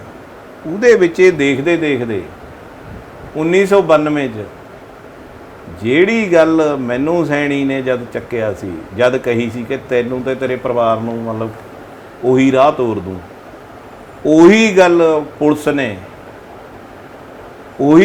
ਨੇ ਪੂਰੀ ਕਰੀ ਹੈ, ਉਹਨੂੰ ਤੇ ਉਹਦੇ ਪਰਿਵਾਰ ਨੂੰ ਮਾਰ ਦਿੱਤਾ ਜੀ। ਕੁਲਵੰਤ ਸਿੰਘ ਜੋ ਐਡਵੋਕੇਟ ਸਨ, ਜਿਹੜੀ ਮੈਂ ਤੁਹਾਨੂੰ ਫੋਟੋ ਵੀ ਦਿਖਾਣਾ। ਹੁਣ ਮੈਂ ਇਹ ਵੀ ਦੱਸਦਾ ਏ ਕਿ ਅਸੀਂ ਕਹਿੰਨੇ ਕਿ ਖਾੜਕੂ, ਮੈਨੂੰ ਇਹ ਦੱਸ ਦਿਓ ਕਿ ਇਹ ਵੀ ਖਾੜਕੂ ਸੀ? ਆਹ ਤੁਸੀਂ ਦੇਖ ਸਕਦੇ ਆ, ਇਹ ਦੱਸੋ, ਆਹ ਛੋਟਾ ਜਿਹਾ ਨਿਆਣਾ ਆ, ਮੈਂ 2-2.5 ਸਾਲ ਦਾ, ਇਹ ਵੀ ਖਾੜਕੂ ਸੀ? ਆਹ ਇੱਕ ਵਕੀਲ ਹੈ ਜਿਹੜਾ, ਇਹ ਵਕੀਲ ਵੀ ਖਾੜਕੂ ਸੀ? ਆ ਇਹਦੀ ਘਰ ਵਾਲੀ ਜਿਨ੍ਹਾਂ ਨੂੰ ਪੁਲਿਸ ਨੇ ਆਪ ਬੁਲਾਇਆ, ਤੁਸੀਂ ਖਬਰ 'ਚ ਪੜ੍ਹ ਸਕਦੇ ਹੋ, ਤੁਸੀਂ ਆਹ ਖਬਰ ਦੇਖ ਲਿਓ, ਇਹਦੇ ਵਿੱਚ ਬੁਲਾ ਕੇ ਉਹਨੂੰ ਪਰਿਵਾਰ ਸਮੇਤ ਕਰਿਆ ਹੈ। ਕਿੱਥੇ ਦੀ ਘਟਨਾ ਹੈਗੀ ਹੈ? ਇਹ ਰੋਪੜ ਦੀ ਹੈ ਜੀ, ਰੋਪੜ ਦੀ ਘਟਨਾ ਹੈਗੀ। ਹਾਂਜੀ। ਤੇ ਇਹਨਾਂ ਨੂੰ ਕਿਉਂ ਮਾਰਿਆ ਗਿਆ, ਕੁਝ ਆਈਡੀਆ ਪੁਲਿਸ ਨੇ ਕੁਝ ਦੱਸਿਆ ਨਹੀਂ? ਉਸ ਤੋਂ ਬਾਅਦ ਖਬਰਾਂ ਕੀ ਆਈਆਂ? ਇਹਨਾਂ ਨੂੰ ਇਸੇ ਕਰਕੇ ਮਾਰਿਆ ਗਿਆ ਜੀ ਕਿ ਆਵਾਜ਼ ਹੁਣ ਜਿਹੜੀ ਆ ਨਜਾਇਜ਼ ਕਰਦੀ ਸੀ ਪੁਲਿਸ, ਉਹਦੀ ਆਵਾਜ਼ ਚੱਕਦੇ ਤੇ ਇਹ ਤੇ ਇੱਕ ਸਰਬਜੀਤ ਸਿੰਘ ਬੈਂਸ ਹੈ ਰੋਪੜ। ਇਹਨਾਂ ਨੂੰ ਮੁਕਾਬਲੇ ਦੇ ਵਿੱਚ ਦਰਸਾਇਆ ਗਿਆ ਪੁਲਿਸ ਨੇ, ਜਾਂ ਕੀ ਦੱਸਿਆ ਕਿਵੇਂ? ਨਹੀਂ ਜੀ, ਇਹਨਾਂ ਨੂੰ ਤਾਂ ਜੀ, ਇਹਨਾਂ ਨੂੰ ਕੋਈ ਭਾਖੜਾ ਨਹਿਰ ਦੇ ਵਿੱਚ ਕਾਰ ਗੇਰ ਕੇ, ਕਿ ਭਾਖੜੇ ਨਹਿਰ 'ਚ ਕਾਰ ਗਿਰ ਗਈ, ਇਹਨਾਂ ਨੇ ਇਹ ਸ਼ੋਅ ਕਰਿਆ। ਉਹਦੇ ਵਿੱਚ ਹੀ ਫਿਰ ਇਹਨਾਂ ਨੇ ਖਬਰ ਤੁਸੀਂ ਪੜ੍ਹ ਸਕਦੇ, ਉਹਦੇ ਵਿੱਚ ਇਹਨਾਂ ਨੇ ਮਤਲਬ ਕੁਝ ਮੁੰਡਿਆਂ ਦੇ ਉੱਪਰ ਝੂਠੇ ਪਰਚੇ ਵੀ ਕਰਤੇ, ਜਿਨ੍ਹਾਂ ਨੂੰ ਖਾੜਕੂ ਵਾਲੀ ਗੱਲ, ਮੈਂ ਪੁਲਿਸ ਦੀ ਮੈਨੂਪੂਲੇਸ਼ਨ ਦੱਸਦਾ, ਉਹ ਇੱਥੇ ਵੀ ਨਿਕਲ ਜਾਂਦੀ ਹੈ ਸਾਰੀ ਕਿ ਕਿਵੇਂ ਮੈਨੂਪੂਲੇਟ ਕਰਦੇ ਆ। ਉਹਨਾਂ ਪਰ ਪਰਚੇ ਕਰੇ, ਜਿਹੜੇ ਬਾਅਦ ਚੋਂ ਇਹਨਾਂ ਲਈ ਇਹ ਗਲੇ ਦੀ ਹੱਡੀ ਸਾਬਤ ਹੋਏ ਪੁਲਿਸ ਲਈ। ਬਾਅਦ ਚੋਂ ਇਸ ਵਿੱਚ ਜਾਂਚ ਕਰਕੇ ਇਹਦੇ ਵਿੱਚ ਮੈਨੂੰ ਜਿੱਥੇ ਤੱਕ ਪਤਾ ਲੱਗਿਆ ਹੈ, ਤੁਸੀਂ ਅੱਗੇ ਕਲੀਅਰ ਕਰ ਸਕਦੇ ਪੱਕ, ਇਹਦੇ ਵਿੱਚ DSP ਲੈਵਲ ਤੱਕ ਇਹ ਸਜ਼ਾ ਵੀ ਹੋਈ ਹੈ ਪੁਲਿਸ ਵਾਲਿਆਂ ਨੂੰ। ਠੀਕ ਹੈ। ਹਾਂਜੀ। DSP Jaspal Singh I think, ਸ਼ਾਇਦ ਜੀ। ਹਾਂਜੀ, ਠੀਕ ਹੈ। ਮਤਲਬ ਇਸ ਕੇਸ ਦੇ ਵਿੱਚ ਉਹਨਾਂ ਨੂੰ ਸਜ਼ਾ ਹੁੰਦੀ ਹੈ। ਹਾਂਜੀ। ਤੇ ਜੋ ਖਾੜਕੂਆਂ ਦਾ ਨਾਮ ਆਉਂਦਾ ਹੈ, ਉਹਨਾਂ ਨੂੰ ਕਲੀਨ ਚਿੱਟ ਮਿਲਦੀ ਹੈ ਇਸ ਮਾਮਲੇ ਦੇ ਵਿੱਚ। ਹਾਂਜੀ, ਉਹ ਵੀ ਦੇਖੋ ਜੀ, ਇੱਕ ਹਰਪ੍ਰੀਤ ਸਿੰਘ ਲੱਕੀ ਸੀ ਬਹਾਦਰਪੁਰ ਦਾ, ਉਹ ਵੀ ਇੱਕ ਬੱਚਾ ਜਾਣਦਾ ਜੀ, ਇੱਕ ਬੱਚਾ ਜਾਣਦਾ ਹੈ ਕਿ ਉਹਦੇ ਪਰ ਪਰਚਾ ਕਰਿਆ ਸੀ। ਉਹਦੇ ਪਰ ਪਰਚਾ ਕਰਨ ਤੋਂ ਬਾਅਦ ਕਿ ਕਿਵੇਂ ਉਹਨੂੰ, ਮਤਲਬ ਮੈਂ ਨਹੀਂ ਕੁਝ ਗੱਲ ਕਹਿੰਦਾ, ਮੇਰਾ ਮਿੱਤਰ ਵੀ ਹੈਗਾ ਆ, ਕਿ ਕਿਵੇਂ ਉਹਨੂੰ ਬਾਹਰ ਭੇਜਿਆ ਗਿਆ ਆ, ਉਹ ਸਭ ਨੂੰ ਪਤਾ ਹੈ। ਸਾਰੇ ਹਰ ਇੱਕ ਨਿਆਣੇ ਨੂੰ ਪਤਾ ਜੀ ਕਿ ਕਿਆ ਗੱਲ। ਨਹੀਂ, ਕੀ ਭੂਮਿਕਾ ਸੀ ਉਹਨਾਂ ਦੀ? ਉਹਨਾਂ ਪਰ ਪਰਚਾ ਕਰਿਆ ਸੀ ਇਹ ਜਿਹੜਾ ਕੁਲਵੰਤ ਸਿੰਘ ਦਾ ਪਰਚਾ ਕਰਿਆ ਸੀ ਉਸ ਲੱਕੀ ਦੇ ਉੱਪਰ। ਹਾਂ, ਇੱਕ ਹਰਪ੍ਰੀਤ ਸਿੰਘ ਇੱਕ ਹੋਰ ਸੀ। ਠੀਕ ਹੈ ਜੀ। ਹਾਂ, ਫਿਰ ਬਾਹਰ ਕਿਉਂ ਭੇਜਿਆ ਗਿਆ ਉਹਨਾਂ ਨੂੰ? ਦੇਖੋ ਇਹ ਤਾਂ ਪੱਖ ਹੁਣ ਪੁਲਿਸੇ ਦੱਸ ਸਕਦੀ ਹੈ ਜੀ। ਕਿਹੜੀ ਕੰਟਰੀ ਭੇਜਿਆ? ਉਹ ਇੰਗਲੈਂਡ ਹੈ ਜੀ, ਮਤਲਬ ਇੰਗਲੈਂਡ ਹੈ ਸ਼ਾਇਦ ਜੀ। ਮਤਲਬ ਕਿ ਤੁਹਾਨੂੰ ਕੀ ਸ਼ੱਕ ਹੈਗਾ ਕਿ ਕੀ ਹੋ ਸਕਦਾ ਕਿ ਕਿਉਂ ਭੇਜਿਆ ਗਿਆ? ਦੇਖੋ ਜੀ, ਮੈਂ ਤਾਂ ਹੁਣ ਜੋ ਗੱਲ ਆਵਾਜ਼ ਚੱਲਦੀ ਹੈ ਲੋਕਾਂ ਦੀ, ਉਸੇ ਆਵਾਜ਼ 'ਚ ਅਸੀਂ ਹੈ ਜੀ, ਸਾਡੇ ਤੱਕ ਉਹੀ ਆਵਾਜ਼ਾਂ ਪਹੁੰਚਦੀਆਂ ਆ। ਜੇ ਇੱਥੇ ਕੋਈ ਹਾਕ ਮਾਰਦਾ, ਉਹ ਆਵਾਜ਼ ਚੱਲਦੀ ਹੈ, ਮੈਂ ਆਵਾਜ਼ ਆਹੀ ਹੈ ਜੀ, ਆਵਾਜ਼ ਇਹੀ ਪਤਾ ਹੀ ਹੈ ਜੀ ਕਿ ਕਿਵੇਂ ਉਹਨੂੰ ਮਤਲਬ ਸਾਰਾ ਉਹ ਕੇਸ ਦਾ ਮੇਨ ਗਵਾਹ ਤਾਂ ਉਹਨੂੰ CRP ਦੇ 15-17 ਮਿਲੇ ਹੋਏ ਸੀ ਗਨਮੈਨ, ਕੋਰਟ ਨੇ ਦੇਤੇ ਸੀ ਕਿ ਪੁਲਿਸ ਤੋਂ, ਕਿ ਉਹਦੇ ਲਈ ਕੁਝ ਹੁੰਦਾ ਹੈ, ਉਹ ਤੁਸੀਂ ਜ਼ਿਆਦਾ ਵਿਸਤਾਰ 'ਚ ਲੈ ਸਕਦੇ ਉਹਦੀ ਜਾਣਕਾਰੀ ਕੇਸ ਦੀ। ਤੇ ਉਹਦੇ ਵਿੱਚ ਹੀ ਹੈ ਜੀ ਇਹ ਸਾਰੇ ਦੀ ਸਭ ਕੁਝ ਹੈ ਜੀ। ਮਤਲਬ ਉਸ ਨੂੰ ਬਾਅਦ ਦੇ ਵਿੱਚ ਦੇਖੋ ਜੀ, ਮੈਂ ਤਾਂ ਇੱਕ ਗੱਲ ਕਹਿਣਾ ਆ ਜਿਹੜੀ ਆਮ ਬਾਹਰ ਆਵਾਜ਼ ਵੀ ਹੈਗੀ ਹੈ, ਤੁਸੀਂ ਵੀ ਆਵਾਜ਼ੇ ਜੋ ਤੁਸੀਂ ਖਾੜਕੂ ਵੀ ਕਹਿ ਦਿੰਦੇ ਆ, ਜਿਹੜਾ ਵੀ ਕਹਿੰਦੇ ਤੁਸੀਂ ਪੱਖ, ਮੈਂ ਉਹੀ ਆਵਾਜ਼ ਦੇ ਹੀ ਕਹਿ ਰਿਹਾ ਆ ਕਿ ਬਣਾਉਣੇ ਵਾਲੇ ਵੀ ਇਹੀ ਹੈ ਜੀ, ਸਭ ਕੁਝ ਕਰਨੇ ਵਾਲੇ ਇਹੀ ਆਪ ਹੈ ਜੀ। ਆ ਕੇਸ ਤੋਂ ਹੀ ਨਿਕਲ ਜਾਂਦਾ ਜੀ। ਕੁਲਵੰਤ ਵਾਲੇ ਕੇਸ ਤੋਂ ਤੁਸੀਂ ਆਪ ਕੱਢ ਸਕਦੇ ਆ ਕਿ ਕਿਵੇਂ ਉਹ ਮੁੰਡਿਆਂ ਦੇ ਉੱਪਰ ਕਰਿਆ ਹੈ ਕਿ ਖਾੜਕੂਆਂ ਨੇ ਜੀ ਉਹ ਕਰਤਾ ਜੀ। ਇਹਦੇ ਵਿੱਚ ਹੈ ਜੀ ਬਕਾਇਦਾ ਖਬਰ ਜੀ ਕਿ ਖਾੜਕੂਆਂ ਨੇ ਮਾਰਿਆ। ਉਹ ਤੋਂ ਬਾਅਦ ਉਹੀ ਪੁਲਿਸ ਦੇ ਖਿਲਾਫ ਭੁਗਤਦੇ ਆ। ਫਿਰ ਪੁਲਿਸ ਕਿਵੇਂ ਉਹਨਾਂ ਨੂੰ ਕਿਵੇਂ ਹੈ ਕਿ ਕਿਆ ਹੋਇਆ, ਸਜ਼ਾ ਦੇ ਕਾਰਨ ਕਿਵੇਂ ਬਣੇ, ਕਿਹੜਾ ਹੱਕ 'ਚ ਗਿਆ, ਕਿਹੜਾ ਵਿਰੋਧ ਗਿਆ, ਉਹ ਤਾਂ ਉਹੀ ਦੱਸ ਸਕਦੇ ਆ ਜੀ, ਜਾਂ ਪੇਪਰ ਦੱਸ ਸਕਦੇ ਆ। ਸਾਨੂੰ ਜਿੰਨੀ ਕੁ ਜਾਣਕਾਰੀ ਰਹੀ ਹੈ, ਕਿਉਂਕਿ ਬਜ਼ੁਰਗ ਵੀ ਚੜ੍ਹਾਈ ਕਰ ਗਏ ਸੀ ਜੀ, ਸਾਡਾ ਉਹਨਾਂ ਨਾਲੇ ਲਿੰਕ ਸੀ। ਉਹ ਤੋਂ ਬਾਅਦ ਅਸੀਂ ਵੀ ਨਿਆਣੇ ਆ ਤੇ ਸਾਡਾ ਵੀ ਇਹ ਦੇਖੋ ਅਸੀਂ ਸੰਘਰਸ਼ 'ਚ ਕਿਵੇਂ ਕੱਢੀ ਹੈ। ਇੱਕ ਛੋਟੇ ਮੈਂ ਲਾ ਲਓ ਕਿ 16 ਤੇ ਮਹੀਨਾ 2 ਮਹੀਨਾ ਬੜਾ ਹੋਣਾ ਜੀ। ਭੈਣ ਮੇਰੀ 17 ਸਾਲ ਦੀ ਹੈ, ਘਰ 'ਚ ਕੋਈ ਹੈ ਨਹੀਂ। ਬਜ਼ੁਰਗ ਨੂੰ ਵੀ ਉਹਨੂੰ ਜਿਸ ਵੇਲੇ ਤੁਹਾਨੂੰ ਟੌਰਚਰ ਕੀਤਾ ਜਾ ਰਿਹਾ ਸੀਗਾ ਤੁਹਾਡੇ ਬ੍ਰਦਰ ਦੇ ਐਨਕਾਊਂਟਰ ਤੋਂ ਬਾਅਦ, ਕੀ ਘਰ ਦੇ ਹੋਰ ਵੀ ਮੈਂਬਰਾਂ ਨੂੰ ਟੌਰਚਰ ਕੀਤਾ ਗਿਆ? ਜਿਵੇਂ ਤੁਹਾਡੀਆਂ ਭੈਣਾਂ ਵੀ ਸੀ, ਉਹਨਾਂ ਨੂੰ ਵੀ ਟੌਰਚਰ ਕੀਤਾ ਗਿਆ ਜਾਂ ਨਹੀਂ? ਨਹੀਂ, ਵਿੱਚ ਜਿਵੇਂ ਪਹਿਲਾਂ ਰੇਡ ਹੁੰਦੀ ਸੀ ਜੀ, ਪਹਿਲਾਂ ਆ ਜਾਂਦੀ ਸੀ ਪੁਲਿਸ ਗੁਰਮੀਤ ਨੂੰ ਕਰਦੀ, ਵਿੱਚ ਐ ਜੀ ਭੈਣਾਂ ਨਾਲ ਵੀ, ਮੰਮੀ ਨਾਲ ਵੀ, ਸਾਡੀ ਭੈਣ ਸੀ ਛੋਟੀ ਉਹਦੇ ਨਾਲ ਵੀ। ਦੇਖੋ ਜੀ ਉਦੋਂ ਦਾ ਸਭ ਕੁਝ ਜਾਇਜ਼ ਦਿੱਤਾ ਜੀ, ਪੁਲਿਸ ਲਈ ਜਾਇਜ਼ ਦਿੱਤਾ। ਇੱਕ ਸਵਾਲ ਮੇਰੇ ਜ਼ਰੂਰ ਮਨ ਦੇ ਵਿੱਚ ਉੱਠ ਰਿਹਾ, ਰਣਜੀਤ ਸਿੰਘ ਜੀ, ਜਦੋਂ ਤੁਸੀਂ ਦੱਸ ਰਹੇ ਹੋ ਕਿ ਸੁਮੇਧ ਸਿੰਘ ਸੈਣੀ ਤੁਹਾਡੇ ਸਾਹਮਣੇ ਆਇਆ, ਉਹਨਾਂ ਨੇ ਆ ਕੇ ਤੁਹਾਡੇ ਕੱਪੜੇ ਖੁਲਵਾਏ, ਉਸ ਤੋਂ ਬਾਅਦ ਤੁਹਾਨੂੰ 3rd ਡਿਗਰੀ ਟੌਰਚਰ ਕੀਤਾ ਜਾਂਦਾ ਉੱਥੇ, ਤੇ ਸੁਮੇਧ ਸਿੰਘ ਸੈਣੀ ਤੁਹਾਨੂੰ ਹੁੱਜ ਮਾਰ ਕੇ ਕਹਿੰਦਾ ਹੈ ਕਿ ਤੁਹਾਡੇ ਭਰਾ ਨੂੰ ਉਹਨੇ ਮਾਰਿਆ। ਕੀ ਤੁਹਾਡਾ ਉਸ ਵੇਲੇ ਖੂਨ ਨਹੀਂ ਖੁੱਲਿਆ? ਕਿਉਂਕਿ ਉਮਰ ਜਿਹੜੀ 16 ਸਾਲ ਤਾਂ ਹੈਗੀ ਹੈ, ਪਰ ਇਹ ਵੀ ਇੱਕ ਚੜ੍ਹਦੀ ਜਵਾਨੀ ਦੇ ਵਿੱਚ ਹੀ ਆਉਂਦੀ ਹੈ ਉਮਰ। ਉਸ ਵੇਲੇ ਬੰਦੇ ਨੂੰ ਕਿਹਾ ਹੋਵੇ ਕਿ ਤੇਰੇ ਭਰਾ ਨੂੰ ਮੈਂ ਮਾਰਿਆ, ਤੇ ਬੰਦੇ ਦਾ ਅੰਦਰੋਂ ਹੀ ਖੂਨ ਖੁੱਲ ਜਾਂਦਾ ਹੈ ਕਿ ਮੈਂ ਇਸ ਇਨਸਾਨ ਤੋਂ ਬਦਲਾ ਲੈਣਾ ਹੈ। ਕਿ ਤੁਹਾਡੇ ਮਨ ਦੇ ਵਿੱਚ ਇਦਾਂ ਦੀ ਉਸ ਟਾਈਮ ਵਿਚਾਰ ਨਹੀਂ ਆਏ? ਦੇਖੋ ਜੀ, ਗੱਲ ਹੈ ਜਾਂ ਤਾਂ ਲਿਆ ਕੇ ਮੈਨੂੰ ਗੱਲ ਕਰਦਾ, ਉਦੋਂ ਹੋ ਸਕਦਾ ਕੁਝ ਹੋਰ ਤਰੀਕੇ ਮੇਰੀ ਇਹਨੇ ਪਹਿਲਾਂ ਵੜਦੇ ਸਾਰ ਮੇਰੀ ਇੰਟਰੋਗੇਸ਼ਨ ਕਰਨ ਦਾ ਹੀ ਕਾਰਨ ਆਹੀ ਤਾਂ ਇੱਕ ਡਰ। ਆਪਾਂ ਜਿੱਥੇ 16 ਸਾਲ ਦੀ ਚੜ੍ਹਦੀ ਉਮਰ ਵੀ ਗੱਲ ਕਰਦੇ ਆ ਜੀ, ਉੱਥੇ ਇਹ ਵੀ ਦੇਖੋ ਕਿ ਪਹਿਲਾਂ ਲਿਆਂਦੇ ਸਾਰੇ ਉਹਦੇ ਪਰ ਉਹ ਕਹਾਵਤ ਹੈ ਜਿਵੇਂ ਕਹਿੰਦੇ ਵੀ ਮਤਲਬ ਮਾੜੇ ਸਾਹਮਣੇ ਤਕੜੇ ਨੂੰ ਇੰਨਾ ਕੁੱਟੋ ਕਿ ਅਗਲਾ ਡਰ ਜਾਵੇ। ਹੁਣ ਇੱਕ ਬੱਚਾ ਆ, ਬੱਚੇ ਨੂੰ ਲਿਆ ਕੇ ਇੰਨਾ ਕੁੱਟਿਆ, ਇੰਨੀ ਉਹਦੀ ਇੰਟਰੋਗੇਸ਼ਨ ਕਰੀ, 3rd ਡਿਗਰੀ ਉਹਦੇ ਪਰ ਅਜਮਾਈ ਹੈ ਜਿਹੜੀ, ਉਹਦੇ ਪਰ ਕਰੀ ਆ, ਉਹ ਤੋਂ ਬਾਅਦ ਕਹਿ ਰਿਹਾ ਆ। ਤੇ ਉਸ ਤੋਂ ਬਾਅਦ ਅਸੀਂ ਖੜੇ ਹਾਂ ਜੀ, ਅੰਦਰ ਖੜੇ ਹਾਂ। ਅੰਦਰ ਸਾਡੇ 'ਚ ਹੁਣ ਕਿਹੜੀ ਹੈ ਜੀ, ਕਿਹੜਾ ਖੂਨ ਤਾਂ ਹੁਣ ਤੁਹਾਨੂੰ ਪਤਾ ਹੀ ਹੈ ਜੀ। ਹੁਣ ਫਿਰ ਇੰਨਾ ਕੁ ਡਰ ਸਾਡਾ ਰਿਹਾ ਕੁਲਵੰਤ ਤੋਂ ਬਾਅਦ ਜੀ, ਕੁਲਵੰਤ ਸਿੰਘ ਵਕੀਲ ਤੋਂ ਬਾਅਦ ਸਾਡਾ ਇੰਨਾ ਹੋਰ ਡਰ ਸਾਡਾ ਵੱਧ ਗਿਆ। ਸਾਨੂੰ ਇਹ ਹੋ ਗਿਆ ਕਿ ਸਾਡੀ ਆਵਾਜ਼ ਚੱਕਣੇ ਵਾਲੇ ਹੀ ਨਹੀਂ ਛੱਡੇ, ਉਹਨਾਂ ਦੇ ਪਰਿਵਾਰ ਨਹੀਂ ਛੱਡੇ, ਅਸੀਂ ਤਾਂ ਕਿਹਦੇ ਪਾਣੀ ਹੈ। ਪਰ ਹੁਣ 29 ਸਾਲਾਂ ਬਾਅਦ ਤੁਹਾਨੂੰ ਕਿਵੇਂ ਲੱਗਿਆ ਕਿ ਇਸ ਮਾਮਲੇ ਨੂੰ ਚੁੱਕਣਾ ਚਾਹੀਦਾ? 29 ਸਾਲ ਤੁਸੀਂ ਚੁੱਪ ਰਹੇ, ਇੰਨਾ ਡਰ ਪੈਦਾ ਹੋ ਗਿਆ ਤੁਹਾਡੇ ਮਨ ਅੰਦਰ ਕਿ ਤੁਸੀਂ ਇੰਨੇ ਸਾਲਾਂ ਤੱਕ ਚੁੱਪ ਰਹੇ? ਉਹ ਤਾਂ ਹੈ ਹੀ ਹੈ ਜੀ, ਉਹਦੇ 'ਚ ਤਾਂ ਕੋਈ ਦੋਰ ਹੈ ਨਹੀਂ। ਕੋਈ ਕਾਰਨ ਤਾਂ ਹੋਊਗਾ ਕਿ ਹੁਣ ਤੁਹਾਨੂੰ ਕਿਉਂ ਲੱਗ ਰਿਹਾ ਕਿ ਇਹ ਮਾਮਲਾ ਚੁੱਕਣਾ ਚਾਹੀਦਾ? ਨਹੀਂ, ਹੁਣ ਕਾਰਨ ਕਈ ਕਾਰਨ ਹੈ ਜੀ। ਦੇਖੋ, ਪਹਿਲਾਂ ਤਾਂ ਮੈਂ ਮਲਤਾਨੀ ਕੇਸ ਹੈ ਜੀ, ਇਸ ਕੇਸ ਨੂੰ ਮੈਂ ਦੇਖਦਾ ਰਿਹਾ, ਜਿਉਂ ਇਹਦੀ ਮੈਂ ਦੇਖਦਾ ਰਿਹਾ ਕਿ ਕਿਵੇਂ ਚੱਲ ਰਿਹਾ ਹੈ, ਕਿ ਇਹਦੇ ਪਰ 302 ਹੋ ਗਈ, ਥੱਲੇ ਤੋਂ ਹਰਿਆਣਾ ਹਾਈ ਸੁਮੇਧ ਸਿੰਘ ਸੈਣੀ ਦੇ ਉੱਤੇ 302 ਹਰਿਆਣਾ ਹਾਈ ਕੋਰਟ ਤੋਂ ਇਹਦੀ ਰਿਜੈਕਟ ਹੋ ਗਈ। ਉਸ ਤੋਂ ਬਾਅਦ ਜੀ ਇਹਦੇ ਨਾਲੇ ਜੁੜਦੀ ਕੜੀ 28 ਤਰੀਕ ਨੂੰ ਇੱਕ ਚੈਨਲ ਦੇ ਉੱਪਰ ਗੁਰਮੀਤ ਸਿੰਘ ਪਿੰਕੀ ਹੈ ਜੀ, ਇੱਕ ਸਾਬਕਾ ਪੁਲਿਸ ਅਧਿਕਾਰੀ ਹੈ ਜੀ, ਉਹਨੇ 28 ਤਰੀਕ ਨੂੰ ਇੱਕ ਚੈਨਲ ਦੇ ਉੱਪਰ ਉਹਨੇ ਬਕਾਇਦਾ ਕਿਹਾ ਹੈ ਕਿ ਉੱਥੇ ਆਏ, ਮੁਲਤਾਨੀ ਦੀ ਡਿਬੇਟ ਚੱਲ ਰਹੀ ਸੀ ਜੀ, ਮੁਲਤਾਨੀ ਦੀ ਡਿਬੇਟ ਵਿੱਚ ਕਿਹਾ ਕਿ ਗੁਰਮੀਤ ਸਿੰਘ ਪੱਕਾ ਬਾਗ ਉੱਥੇ ਆਇਆ, ਉੱਥੇ ਡੈਰੀ ਦੇ ਉੱਪਰ ਆਂਦੇ ਸਾਰ ਉਹਨਾਂ ਦੇ ਸੁਮੇਧ ਸੈਣੀ ਨੇ ਕਿ ਗੋਲੀਆਂ ਮਾਰੀਆਂ, ਮਾਰ ਕੇ ਇਹਨਾਂ ਨੂੰ ਮਾਰਤਾ। ਅੱਧੀ ਗੱਲ ਤਾਂ ਮੇਰੀ ਉਹ ਤਾਇਦ ਕਰ ਦਿੰਦਾ, ਉਹਦਾ ਆਪ ਦਾ ਹੀ ਅਧਿਕਾਰੀ, ਪੁਲਿਸ ਅਧਿਕਾਰੀ ਇਹ ਕਹਿ ਰਿਹਾ ਕਿ ਉਹਨਾਂ ਨੂੰ ਫੜ ਵੀ ਸਕਦੇ ਸੀ। ਮੇਰੀ ਅੱਧੀ ਗੱਲ ਤਾਂ ਇੱਥੇ ਤਾਇਦ ਹੋ ਗਈ। ਉਸ ਤੋਂ ਅੱਧੀ ਮੇਰੀ ਇਹ ਹੋ ਜਾਂਦੀ ਹੈ ਕਿ ਜੇ ਉਹਨਾਂ ਨੂੰ ਐਡਾ, ਦੇਖੋ ਜੇ ਕੋਈ ਐਡਾ ਬੜਾ ਉਹ ਐਡੀ ਕੋਈ ਜਿਵੇਂ ਕਹਿ ਰਹੇ ਕਿ ਬਹੁਤ ਬੜਾ ਕੋਈ ਹੈ ਸੀ ਉਹ, ਠੀਕ ਹੈ, ਉਹ ਫੜਦੇ, ਫੜ ਕੇ ਉਹਤੇ ਜਾਣਕਾਰੀ ਕੱਢਦੇ। ਇਹਨਾਂ ਨੂੰ ਪਤਾ ਸੀ ਕਿ ਕੁਝ ਹੈ ਹੀ ਨਹੀਂ, ਕਿ ਅਸੀਂ ਤਾਂ ਇੱਕ ਆਮ ਬੰਦਾ ਮਾਰਨਾ ਜਾਂ ਮੈਂਟਲੀ ਪ੍ਰਪੇਅਰ ਹੋ ਗਏ। ਇੱਕ ਵਾਰ ਨਹੀਂ, ਨਾਲੇ 2 ਵਾਰ ਮਾਰਿਆ ਗਿਆ ਹੈ, 2 ਵਾਰ। ਹਾਂ ਬਿਲਕੁਲ, ਕਿਉਂਕਿ ਇੱਕ ਵਾਰੀ ਪਹਿਲਾਂ ਖਬਰਾਂ ਆ ਗਿਆ ਕਿ ਇਹਨਾਂ ਦੀ ਮੌਤ ਹੋਈ, ਪਰ ਜਿਉਂਦਾ ਸੀ ਉਹ ਉਸ ਵੇਲੇ।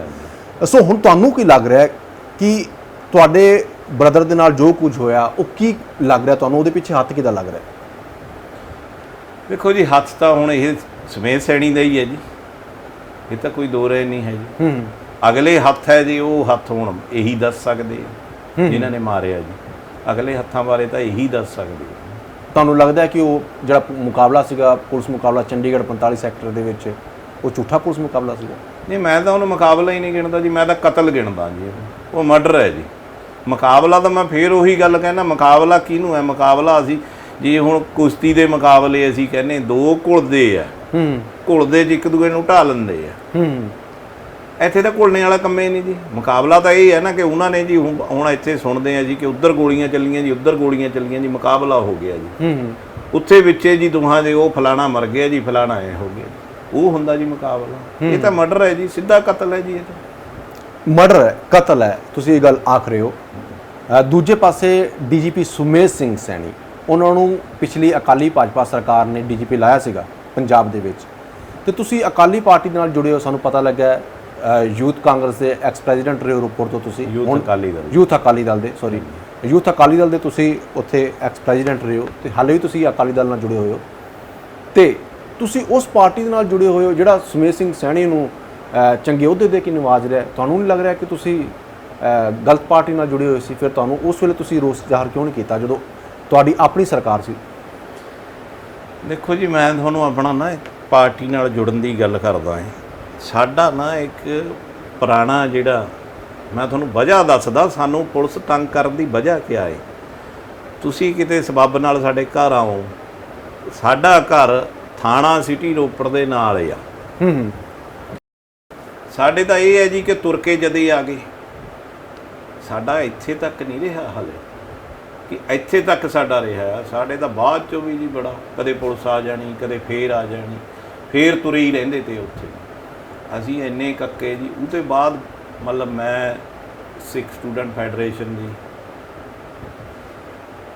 ਮਹਿਤਾ, ਉਹਨਾਂ ਨਾਲ ਵੀ ਜੁੜਿਆ ਰਿਹਾ ਜੀ।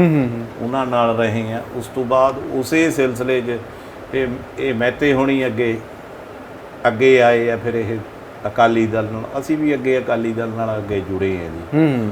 ਉਸ ਤੋਂ ਬਾਅਦ ਜਿਹੜੀ ਹੁਣ ਤੁਸੀਂ ਇੱਕ ਸਵਾਲ ਕਰਿਆ ਕਿ ਜਾਂ ਡੀਜੀਪੀ ਬਣਿਆ ਕਿ ਅਸਤੀਫਾ ਨਹੀਂ ਦਿੱਤਾ, ਤੁਹਾਡਾ ਸਵਾਲ ਆਹੀ ਹੈ ਜੀ। ਬਿਲਕੁਲ, ਤੁਹਾਨੂੰ ਅਕਾਲੀ ਦਲ ਛੱਡਣਾ ਚਾਹੀਦਾ ਸੀ ਉਸ ਵੇਲੇ। ਦੇਖੋ ਜੀ, ਪਹਿਲੀ ਗੱਲ ਤਾਂ ਮੈਂ ਜਦ ਯੂਥ ਅਕਾਲੀ ਦਲ ਦਾ ਪ੍ਰਧਾਨ ਹੀ ਨਹੀਂ ਤਾਂ, ਠੀਕ ਹੈ, ਮੈਂ ਇੱਕ ਆਮ ਸੀ, ਠੀਕ ਹੈ ਜੀ। ਪਰ ਆਮ ਬੰਦੇ, ਹੁਣ ਗੱਲ ਹੈ ਮੇਰਾ ਅਸਤੀਫਾ ਮੈਂ ਦੰਦਾ ਕਾਹਦੇ ਪ੍ਰਤੀ ਜੀ? ਪਹਿਲਾਂ ਤਾਂ ਮੇਰਾ ਇਹ ਹੈ ਜੀ ਕਿ ਮੈਂ ਦੰਦਾ ਕਿਹੜੀ ਚੀਜ਼ ਤੋਂ ਮੈਂ ਅਸਤੀਫਾ ਦਿੰਦਾ ਜੀ? ਉਸ ਚੀਜ਼ ਦਾ ਅਸੀਂ ਪਾਰਟੀ 'ਚ ਰਹਿ ਕੇ, ਪਾਰਟੀ ਦੇ ਵਿੱਚ ਵੀ ਜਦ ਮੈਂ ਇਹੋ ਜਿਹੀ ਗੱਲ ਨਹੀਂ, ਮੈਂ ਪਾਰਟੀ 'ਚ ਵੀ ਅਸੀਂ ਆਪਣਾ ਜਿੱਥੇ ਤੱਕ ਸਾਡਾ ਲੈਵਲ ਹੈ, ਅਸੀਂ ਲੈਵਲ ਤੱਕ ਕਦੋਂ ਤੱਕ ਕਿਹਾ ਵੀ। ਮੇਰਾ ਜ਼ਿਆਦਾ ਡਾਕਟਰ ਦਲਜੀਤ ਸਿੰਘ ਚੀਮਾ ਜੀ, ਉਹਨਾਂ ਨਾਲੇ ਮੇਰਾ ਸੰਬੰਧ ਹੈ, ਤੇ ਜਦ ਅਸੀਂ ਕਿਹਾ ਵੀ ਕਿ ਇਹ ਡਿਸੀਜਨ ਬਹੁਤ ਗਲਤ ਹੋਇਆ, ਪਰ ਐ ਨਹੀਂ ਹੁਣ ਕਿ ਸਾਡੀ ਆਵਾਜ਼ ਤੋਂ ਨਹੀਂ ਗਈ ਹੈ ਜੀ।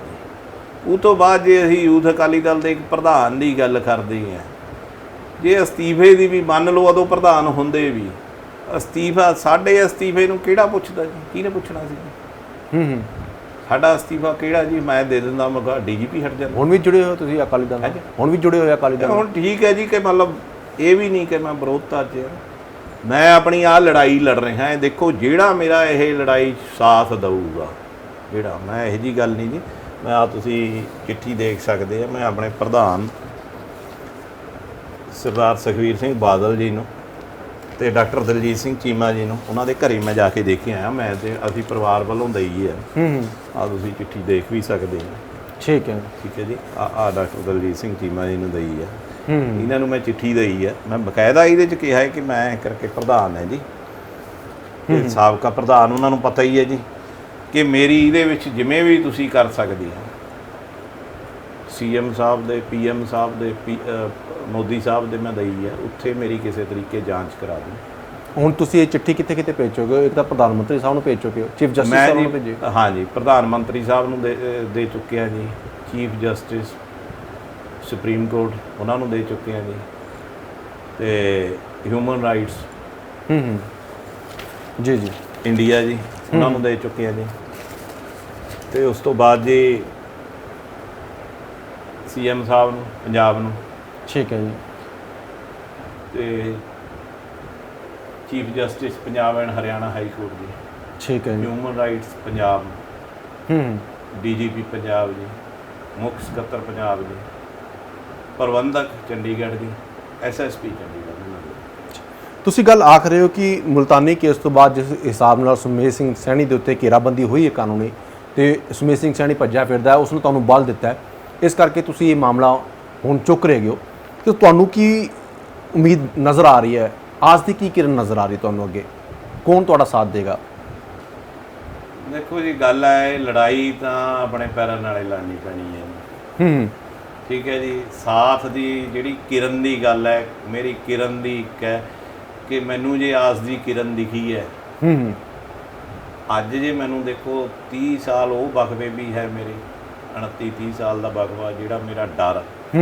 ਦੂਸਰਾ ਜੁਡੀਸ਼ਰੀ ਦਾ ਜਿਵੇਂ ਬੜਾ ਵਧੀਆ ਫੈਸਲਾ ਆਇਆ ਹੈ, ਇਹਦੇ ਪਰ 302 ਦਾ ਵੀ ਹੋਇਆ ਹੈ, ਇਹਦੀ ਇੱਥੇ ਤੋਂ ਸੈਸ਼ਨ ਤੋਂ ਥੱਲੇ ਜਿੱਥੇ ਵੀ ਹੈ ਉੱਥੇ ਤੋਂ ਰਿਜੈਕਟ ਹੋਈ ਹੈ, ਹਾਈ ਕੋਰਟ ਤੋਂ ਰਿਜੈਕਟ ਹੋਈ ਹੈ, ਹਾਲੇ ਸੁਪਰੀਮ ਕੋਰਟ ਵੀ ਤਲਵਾਰ ਲਟਕੇ ਰਹੀ ਹੈ ਜੀ, ਹਾਲੇ ਵੀ ਅਰੈਸਟ ਸਟੇ ਕਹਿ ਸਕਦੇ ਹਾਂ ਜੀ ਅਸੀਂ। ਉਸ ਚੀਜ਼ ਦਾ ਮੈਨੂੰ ਬਲ ਮਿਲਿਆ ਜੀ, ਉਹ ਚੀਜ਼ ਨਾਲ ਮੈਨੂੰ ਵੀ ਜਾਗੀ ਹੈ ਕਿ ਮੈਂ ਅੱਜ ਇਹ ਆਵਾਜ਼ ਚੱਕਦਾ ਹਾਂ, ਤੇ ਮੈਨੂੰ ਵੀ ਇਹਦੇ ਵਿੱਚ ਆਸ ਦੀ ਕਿਰਨ ਹੈ ਜੀ। ਮੈਨੂੰ ਪਤਾ ਹੈ ਜੀ ਜੇ ਇਹ ਕੇਸ ਖੁੱਲ੍ਹ ਜਾਂਦਾ, ਇਹਦੇ 'ਚ ਬੜੇ ਚਕਾਣੇ ਵਾਲੇ ਤੁਹਾਨੂੰ ਤੱਥ ਆਪਣੇ ਆਪ ਸਾਹਮਣੇ ਆਉਣਗੇ। ਮੇਰੀ ਤਾਂ ਸਾਰੀ ਕੌਮ ਨੂੰ ਕਹਿ ਸਕਦਾ ਜੀ ਕਿ ਸਾਰੀ ਕੌਮ ਨੂੰ ਮੇਰੀ ਹੱਥ ਜੋੜ ਕੇ ਬੇਨਤੀ ਹੈ, ਆਲ ਪਾਰਟੀ ਜੀ, ਮੈਂ ਇੱਕ ਧੱਕੇ ਦੀ ਗੱਲ ਕਰਦਾ, ਮੇਰੀ ਇਹ ਬੇਨਤੀ ਹੈ ਸਾਰਿਆਂ ਨੂੰ ਕਿ ਸਾਰੇ ਇੱਕ ਪਿੰਡ ਦੇਖੋ, ਅੱਜ ਸਾਡਾ ਆ, ਕੱਲ ਮੁਲਤਾਨੀ ਹੈ, ਅੱਜ ਸਾਡਾ ਆ, ਕੱਲ ਨੂੰ ਕਿਸੇ ਹੋਰ ਦਾ ਹੈ। ਜੇ ਅਸੀਂ ਇਹ ਆਵਾਜ਼ ਨਾ ਚੱਕੀਏ ਤਾਂ ਫਿਰ ਇਹੀ ਕੁਝ ਸਾਡੇ ਨਾਲ ਅੱਗੇ ਵੀ ਹੋਈ ਜਾਣਾ ਹੈ। ਇਸ ਲਈ ਆਵਾਜ਼ ਚੱਕੋ, ਕੋਰਟ ਪਰ ਕਾਨੂੰਨ ਤੇ ਭਰੋਸਾ ਰੱਖੋ, ਕਾਨੂੰਨ ਸਾਥ ਵੀ ਦਊਗਾ। ਆ ਦਿਆ ਹੈ ਸਾਡੇ ਸਾਹਮਣੇ, ਸਾਨੂੰ ਸਾਥ ਵੀ ਦਿਆ ਹੈ। ਇਹੀ ਮੇਰੀ ਸਭ ਨੂੰ ਬੇਨਤੀ ਹੈ ਕਿ ਮੇਰੀ ਬੇਨਤੀ ਹੱਥ ਜੋੜ ਕੇ ਇਹ ਵੀ ਹੈਗੀ ਹੈ ਕਿ ਇਹ ਜਿਹੜਾ ਡਰ ਹੈ ਇਹਨੂੰ ਵੀ ਜ਼ਰੂਰ ਕੱਢੋ। ਜਿਹੜੇ ਕੋਈ ਬੈਠੇ ਆ ਹਲੇ, ਦੇਖੋ ਡਰ ਦਾ ਇੱਕ ਹੈਗਾ ਜੀ, ਜਦ ਇਹਨੂੰ ਆਹ ਅਰੈਸਟ ਸਟੇ ਹੋਈ ਹੈ 4 ਹਫ਼ਤਿਆਂ ਦੀ, ਮਾਣਯੋਗ ਸੁਪਰੀਮ ਕੋਰਟ ਨੇ ਕਰੀ ਆ, ਉਹਦੇ ਵਿੱਚ ਇਹ ਜ਼ਰੂਰ ਹੈ ਕਿ ਕਈਆਂ ਨੂੰ ਸੈਟਬੈਕ ਜ਼ਰੂਰ ਲੱਗਿਆ ਹੈ, ਕਈ ਜੇ ਕਹਿ ਲਈਏ ਕਿ ਸਿਰ ਕੱਢਣ ਵੀ ਲੱਗੇ ਤੇ ਉਹ ਥੋੜੇ ਟਿਕੇ ਵੀ ਹੈ ਕਿ ਕਿਆ ਪਤਾ ਕਿਆ ਬਣ ਗਈ। ਤੇ ਕੋਈ ਗੱਲ ਨਹੀਂ ਜੀ, ਲੜਾਈ ਹੈ, ਲੜਾਈ ਲੜਨੀ ਚਾਹੀਦੀ ਹੈ, ਲੜਾਈ ਲੜਾਂਗੇ ਜੇ ਉਹਦੇ ਮੈਦਾਨ 'ਚ ਆਉਂਗੇ ਤਾਂ ਹੀ ਹੈ ਜੀ, ਜਿੱਤਾਂ ਹਾਰਾਂ ਤਾਂ ਬਾਅਦ ਦੀ ਗੱਲ ਹੈ ਜੀ। ਹੁਣ ਤਾਂ ਨਹੀਂ ਤੁਹਾਨੂੰ ਡਰ ਲੱਗਦਾ? ਨਹੀਂ, ਹੁਣ ਤਾਂ ਜੀ ਮਹਾਰਾਜ ਦੀ ਕਿਰਪਾ ਨਾਲ ਹੁਣ ਡਰ ਵਾਲੀ ਤਾਂ ਗੱਲ ਨਹੀਂ ਜੀ। ਹੁਣ ਤਾਂ ਕੋਰਟ ਪਰ ਹੈ ਜੀ, ਸਾਨੂੰ ਕੋਰਟ ਪਰ ਪੂਰਨ ਵਿਸ਼ਵਾਸ ਹੈ, ਸਾਨੂੰ ਇਨਸਾਫ ਮਿਲੂਗਾ। ਤੁਹਾਨੂੰ ਵਿਸ਼ਵਾਸ ਹੈ ਕਿ ਤੁਹਾਡੇ ਜੋ ਬ੍ਰਦਰ ਦੀ ਐਨਕਾਊਂਟਰ ਕੀਤਾ ਗਿਆ, ਜੋ ਤੁਸੀਂ ਦੱਸ ਦਿਓ ਕਿ ਝੂਠਾ ਪੁਲਿਸ ਮੁਕਾਬਲਾ ਬਣਾਇਆ ਗਿਆ, ਉਸ ਦੇ ਵਿੱਚ ਇਹ ਜਿਹੜਾ ਕੇਸ ਹੈਗਾ ਮੁਕਾਮ ਤੱਕ ਜਾਊਗਾ?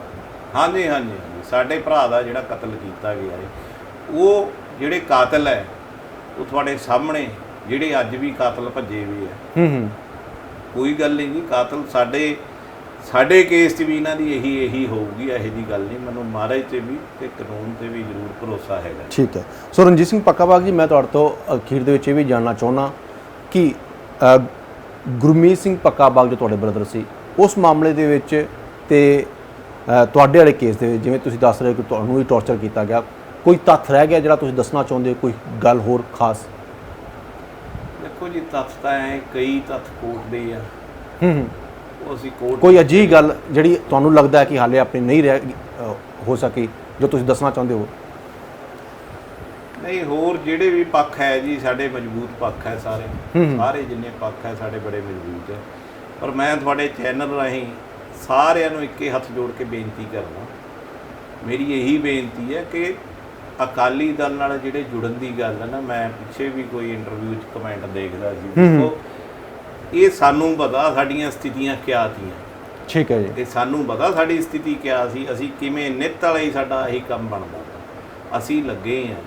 ਜੇ ਰੋਸ ਵੀ ਕਿਸੇ ਕੋਈ ਤੁਹਾਨੂੰ ਲੱਗਦਾ ਵੀ ਹੈ, ਇਹੋ ਜਿਹੀ ਗੱਲ ਨਹੀਂ। ਦੇਖੋ ਮੈਨੂੰ ਦੇਖੋ ਇਹ ਬੜੀਆਂ ਗੱਲਾਂ ਹੈ, ਮੈਨੂੰ ਨਹੀਂ ਇਹਦਾ ਕਿ ਡੀਜੀਪੀ, ਮੈਨੂੰ ਵੀ ਪਤਾ ਜੀ ਕਿ ਡੀਜੀਪੀ ਇਹਨਾਂ ਨੇ ਲਾਇਆ ਜੀ, ਇਹਦੇ 'ਚ ਕੋਈ ਮੈਂ ਨਿਆਣਾ ਤਾਂ ਹੈ ਨਹੀਂ ਜੀ ਕਿ ਮੈਨੂੰ ਪਤਾ ਨਹੀਂ ਹੈ।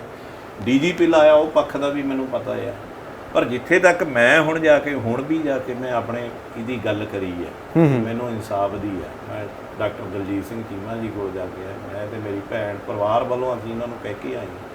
ਉਹਨਾਂ ਨੇ ਵੀ ਬੜੇ ਉਹਦੇ ਨਾਲ ਬੜੇ ਮਤਲਬ ਹੌਂਸਲੇ ਨਾਲ ਮੈਨੂੰ ਗੱਲ ਕਹੀ, ਕਹਿੰਦੇ ਕੋਈ ਗੱਲ ਨਹੀਂ, ਅਸੀਂ ਤੇਰੀ ਪਿੱਠ 'ਤੇ ਖੜੇ, ਕੋਈ ਗੱਲ ਨਹੀਂ, ਤੂੰ ਲੜਾਈ ਲੜ ਕੋਈ ਕਿਸੇ ਤਰੀਕੇ।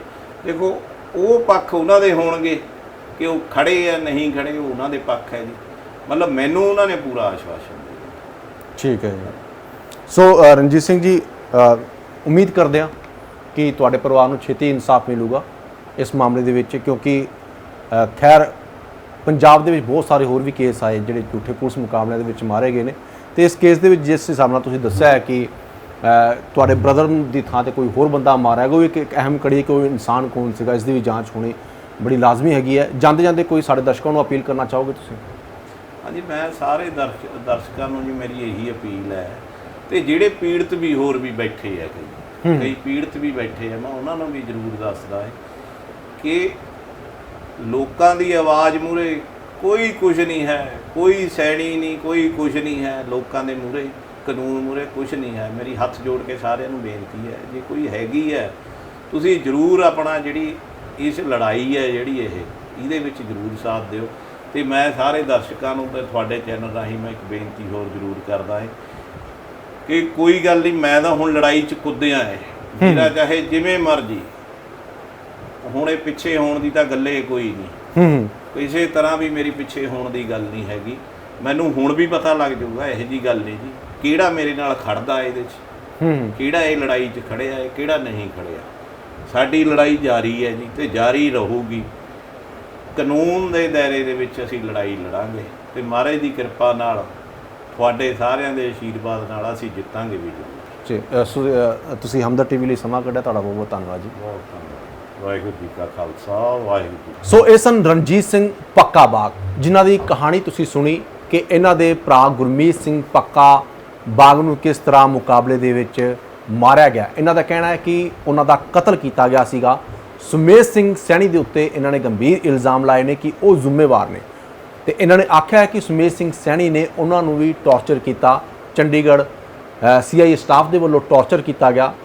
ਤੇ ਇਹ ਜਿਹੜੀ ਕਹਾਣੀ ਹੈਗੀ ਹੈ, ਇਹ ਹੋਰ ਵੀ ਪੰਜਾਬ ਦੇ ਬਹੁਤ ਸਾਰੇ ਲੋਕਾਂ ਨਾਲ ਵਾਪਰੀ, ਨੌਜਵਾਨਾਂ ਨਾਲ ਵਾਪਰੀ ਹੈਗੀ ਹੈ, ਤੇ ਇਸ ਕੇਸ ਦੇ ਵਿੱਚ ਕਈ ਪਰਤਾਂ ਹੋਰ ਖੁੱਲ੍ਹਣ ਦੀ ਉਮੀਦ ਜ਼ਰੂਰ ਹੈਗੀ ਹੈ ਜੇ ਇਹ ਕੇਸ ਪੱਟਿਆ ਜਾਂਦਾ ਹੈ। ਕਿਉਂਕਿ ਜਿਸ ਹਿਸਾਬ ਨਾਲ ਪਹਿਲਾਂ ਖਬਰਾਂ ਇਹ ਆਉਂਦੀਆਂ ਨੇ ਕਿ ਕੁਲਵਿੰਦਰ ਕਿਡ ਦੇ ਨਾਲ ਗੁਰਮੀਤ ਸਿੰਘ ਪੱਕਾ ਬਾਗ ਵੀ ਮਾਰਿਆ ਜਾਂਦਾ ਪੁਲਿਸ ਮੁਕਾਬਲੇ ਵਿੱਚ, ਪਰ ਬਾਅਦ ਦੇ ਵਿੱਚ ਪਤਾ ਲੱਗਦਾ ਕਿ ਗੁਰਮੀਤ ਸਿੰਘ ਪੱਕਾ ਬਾਗ ਤਾਂ ਜਿਉਂਦਾ ਹੈਗਾ। ਜੇ ਗੁਰਮੀਤ ਸਿੰਘ ਪੱਕਾ ਬਾਗ ਜਿਉਂਦਾ ਸੀ ਤੇ ਕੁਲਵਿੰਦਰ ਕਿਡ ਦੇ ਨਾਲ ਕਿਹੜਾ ਨੌਜਵਾਨ ਮਾਰਿਆ ਗਿਆ, ਇੱਕ ਜਾਂਚ ਦਾ ਵਿਸ਼ਾ ਹੈਗਾ ਕਿ ਉਹ ਨੌਜਵਾਨ ਕੌਣ ਸੀ, ਉਹ ਕਿਸ ਮਾਂ ਦਾ ਪੁੱਤ ਸੀ। ਇਸ ਦੀ ਜਾਂਚ ਹੋਣੀ ਬੜੀ ਲਾਜ਼ਮੀ ਹੈਗੀ ਹੈ। ਤੇ ਉਸ ਤੋਂ ਬਾਅਦ ਵੱਡੇ ਸਵਾਲ ਇਹ ਵੀ ਖੜੇ ਹੁੰਦੇ ਨੇ ਕਿ ਜਦੋਂ ਗੁਰਮੀਤ ਸਿੰਘ ਪੱਕਾ ਬਾਗ ਹੈਗਾ ਹੀ ਪੁਲਿਸ ਦੇ ਸੰਪਰਕ ਦੇ ਵਿੱਚ ਸੀਗੇ, ਪੁਲਿਸ ਵਾਲੇ ਵਾਰ-ਵਾਰ ਉਸ ਨੂੰ ਘਰੋਂ ਚੁੱਕ ਲੈਂਦੇ ਸੀ। ਉਸ ਤੋਂ ਬਾਅਦ ਚੰਡੀਗੜ੍ਹ ਸੈਕਟਰ 45 ਦੇ ਇੱਕ ਡੇਅਰੀ ਦੇ ਉੱਤੇ ਉਹਨਾਂ ਦਾ ਐਨਕਾਊਂਟਰ ਦਿਖਾਇਆ ਜਾਂਦਾ ਹੈ, ਤੇ ਗੋਲੀਆਂ ਉੱਥੇ ਚਲਾਉਣ ਦੀ ਕੀ ਨੌਬਤ ਆ ਗਈ ਸੀ, ਇਸ ਚੀਜ਼ ਦੀ ਜਾਂਚ ਹੋਣੀ ਬੜੀ ਲਾਜ਼ਮੀ ਹੈਗੀ ਹੈ। ਸੋ ਸੁਮੇਸ਼ ਸਿੰਘ ਸੈਣੀ ਦੇ ਉੱਤੇ ਬੜੇ ਹੀ ਗੰਭੀਰ ਇਲਜ਼ਾਮ ਲੱਗ ਰਹੇ ਨੇ। ਚੰਡੀਗੜ੍ਹ ਦੇ SSP ਰਹਿੰਦੇ ਸਨ ਉਸ ਵੇਲੇ ਵੀ, ਉਸ ਤੋਂ ਬਾਅਦ DGP ਵੀ ਬਣੇ, ਉਸ ਵੇਲੇ ਵੀ ਉਹ ਵਿਵਾਦਾਂ ਦੇ ਵਿੱਚ ਰਹੇ। ਪਰ ਪੰਜਾਬ ਦਾ ਸਾਬਕਾ DGP ਅੱਜ ਭੱਜਿਆ ਫਿਰਦਾ ਹੈ। ਕਿਉਂ ਭੱਜਿਆ ਫਿਰਦਾ ਹੈ, ਉਸ ਨੂੰ ਕਿਸ ਚੀਜ਼ ਦਾ ਡਰ ਸਤਾ ਰਿਹਾ ਹੈ, ਇਹ ਆਪਣੇ ਆਪ ਵਿੱਚ ਇੱਕ ਵੱਡਾ ਸਵਾਲ ਜ਼ਰੂਰ ਖੜਾ ਕਰਦਾ ਹੈ। ਸੋ ਮਾਮਲੇ ਦੀ ਸੱਚਾਈ ਕੀ ਹੈਗੀ ਹੈ, ਇਹ ਹੌਲੀ ਹੌਲੀ ਉਮੀਦ ਕਰਦੇ ਹਾਂ ਕਿ ਜਨਤਾ ਦੇ ਸਾਹਮਣੇ ਆਏਗੀ, ਤੇ ਜਿਹੜੇ ਵੀ ਪੀੜਤ ਪਰਿਵਾਰ ਨੇ ਉਹਨਾਂ ਨੂੰ ਇਨਸਾਫ ਮਿਲੇਗਾ। ਤੁਹਾਨੂੰ ਪ੍ਰੋਗਰਾਮ ਚੰਗਾ ਲੱਗਿਆ ਹੋਵੇ ਤਾਂ ਇਸ ਨੂੰ ਸ਼ੇਅਰ ਜ਼ਰੂਰ ਕਰ ਦਿਓ। ਇਹ ਪ੍ਰੋਗਰਾਮ ਤੁਸੀਂ ਕੇਬਲ ਨੈਟਵਰਕ ਦੇ ਨਾਲ ਨਾਲ ਸਾਡਾ ਸੋਸ਼ਲ ਮੀਡੀਆ ਉੱਤੇ ਵੀ ਦੇਖ ਰਹੇ ਹੋ, ਤੇ ਇਸ ਪ੍ਰੋਗਰਾਮ ਨੂੰ ਇਸ ਕਰਕੇ ਵੀ ਸ਼ੇਅਰ ਜ਼ਰੂਰ ਕਰਿਓ ਤਾਂ ਜੋ ਜਿਹੜੇ ਹੋਰ ਵੀ ਪੀੜਤ ਪਰਿਵਾਰ ਨੇ ਉਹਨਾਂ ਤੱਕ ਵੀ ਗੱਲ ਜਾਵੇ ਤੇ ਉਹ ਵੀ ਜਾਗਣ। ਕਿਉਂਕਿ ਅੱਜ ਸੁਮੇਸ਼ ਸਿੰਘ ਸੈਣੀ ਦੀ ਘੇਰਾਬੰਦੀ ਹੋ ਰਹੀ ਹੈ। ਅਜੇ ਘੇਰਾਬੰਦੀ ਦੇ ਵਿੱਚ ਜੇ ਅਜੇ ਪੀੜਤ ਪਰਿਵਾਰ ਅੱਗੇ ਆਉਂਦੇ ਨੇ ਤੇ ਗਵਾਹੀਆਂ ਦਿੰਦੇ ਨੇ ਤੇ ਉਮੀਦ ਕਰ ਸਕਦੇ ਹਾਂ ਕਿ ਹੋਰ ਵੀ ਜਿਹੜੇ ਪਰਿਵਾਰਾਂ ਨੂੰ ਇਨਸਾਫ ਮਿਲੂਗਾ। ਸੋ ਹੁਣ ਮੈਨੂੰ ਅਮਨ ਮੋਹਨ ਮੁਹਜਾਲ ਨੂੰ ਦਿਓ ਇਜਾਜ਼ਤ, ਤੇ ਤੁਸੀਂ ਦੇਖਦੇ ਰਹੋ ਹਮਦਰਦ TV। ਸਤਿ ਸ੍ਰੀ ਅਕਾਲ।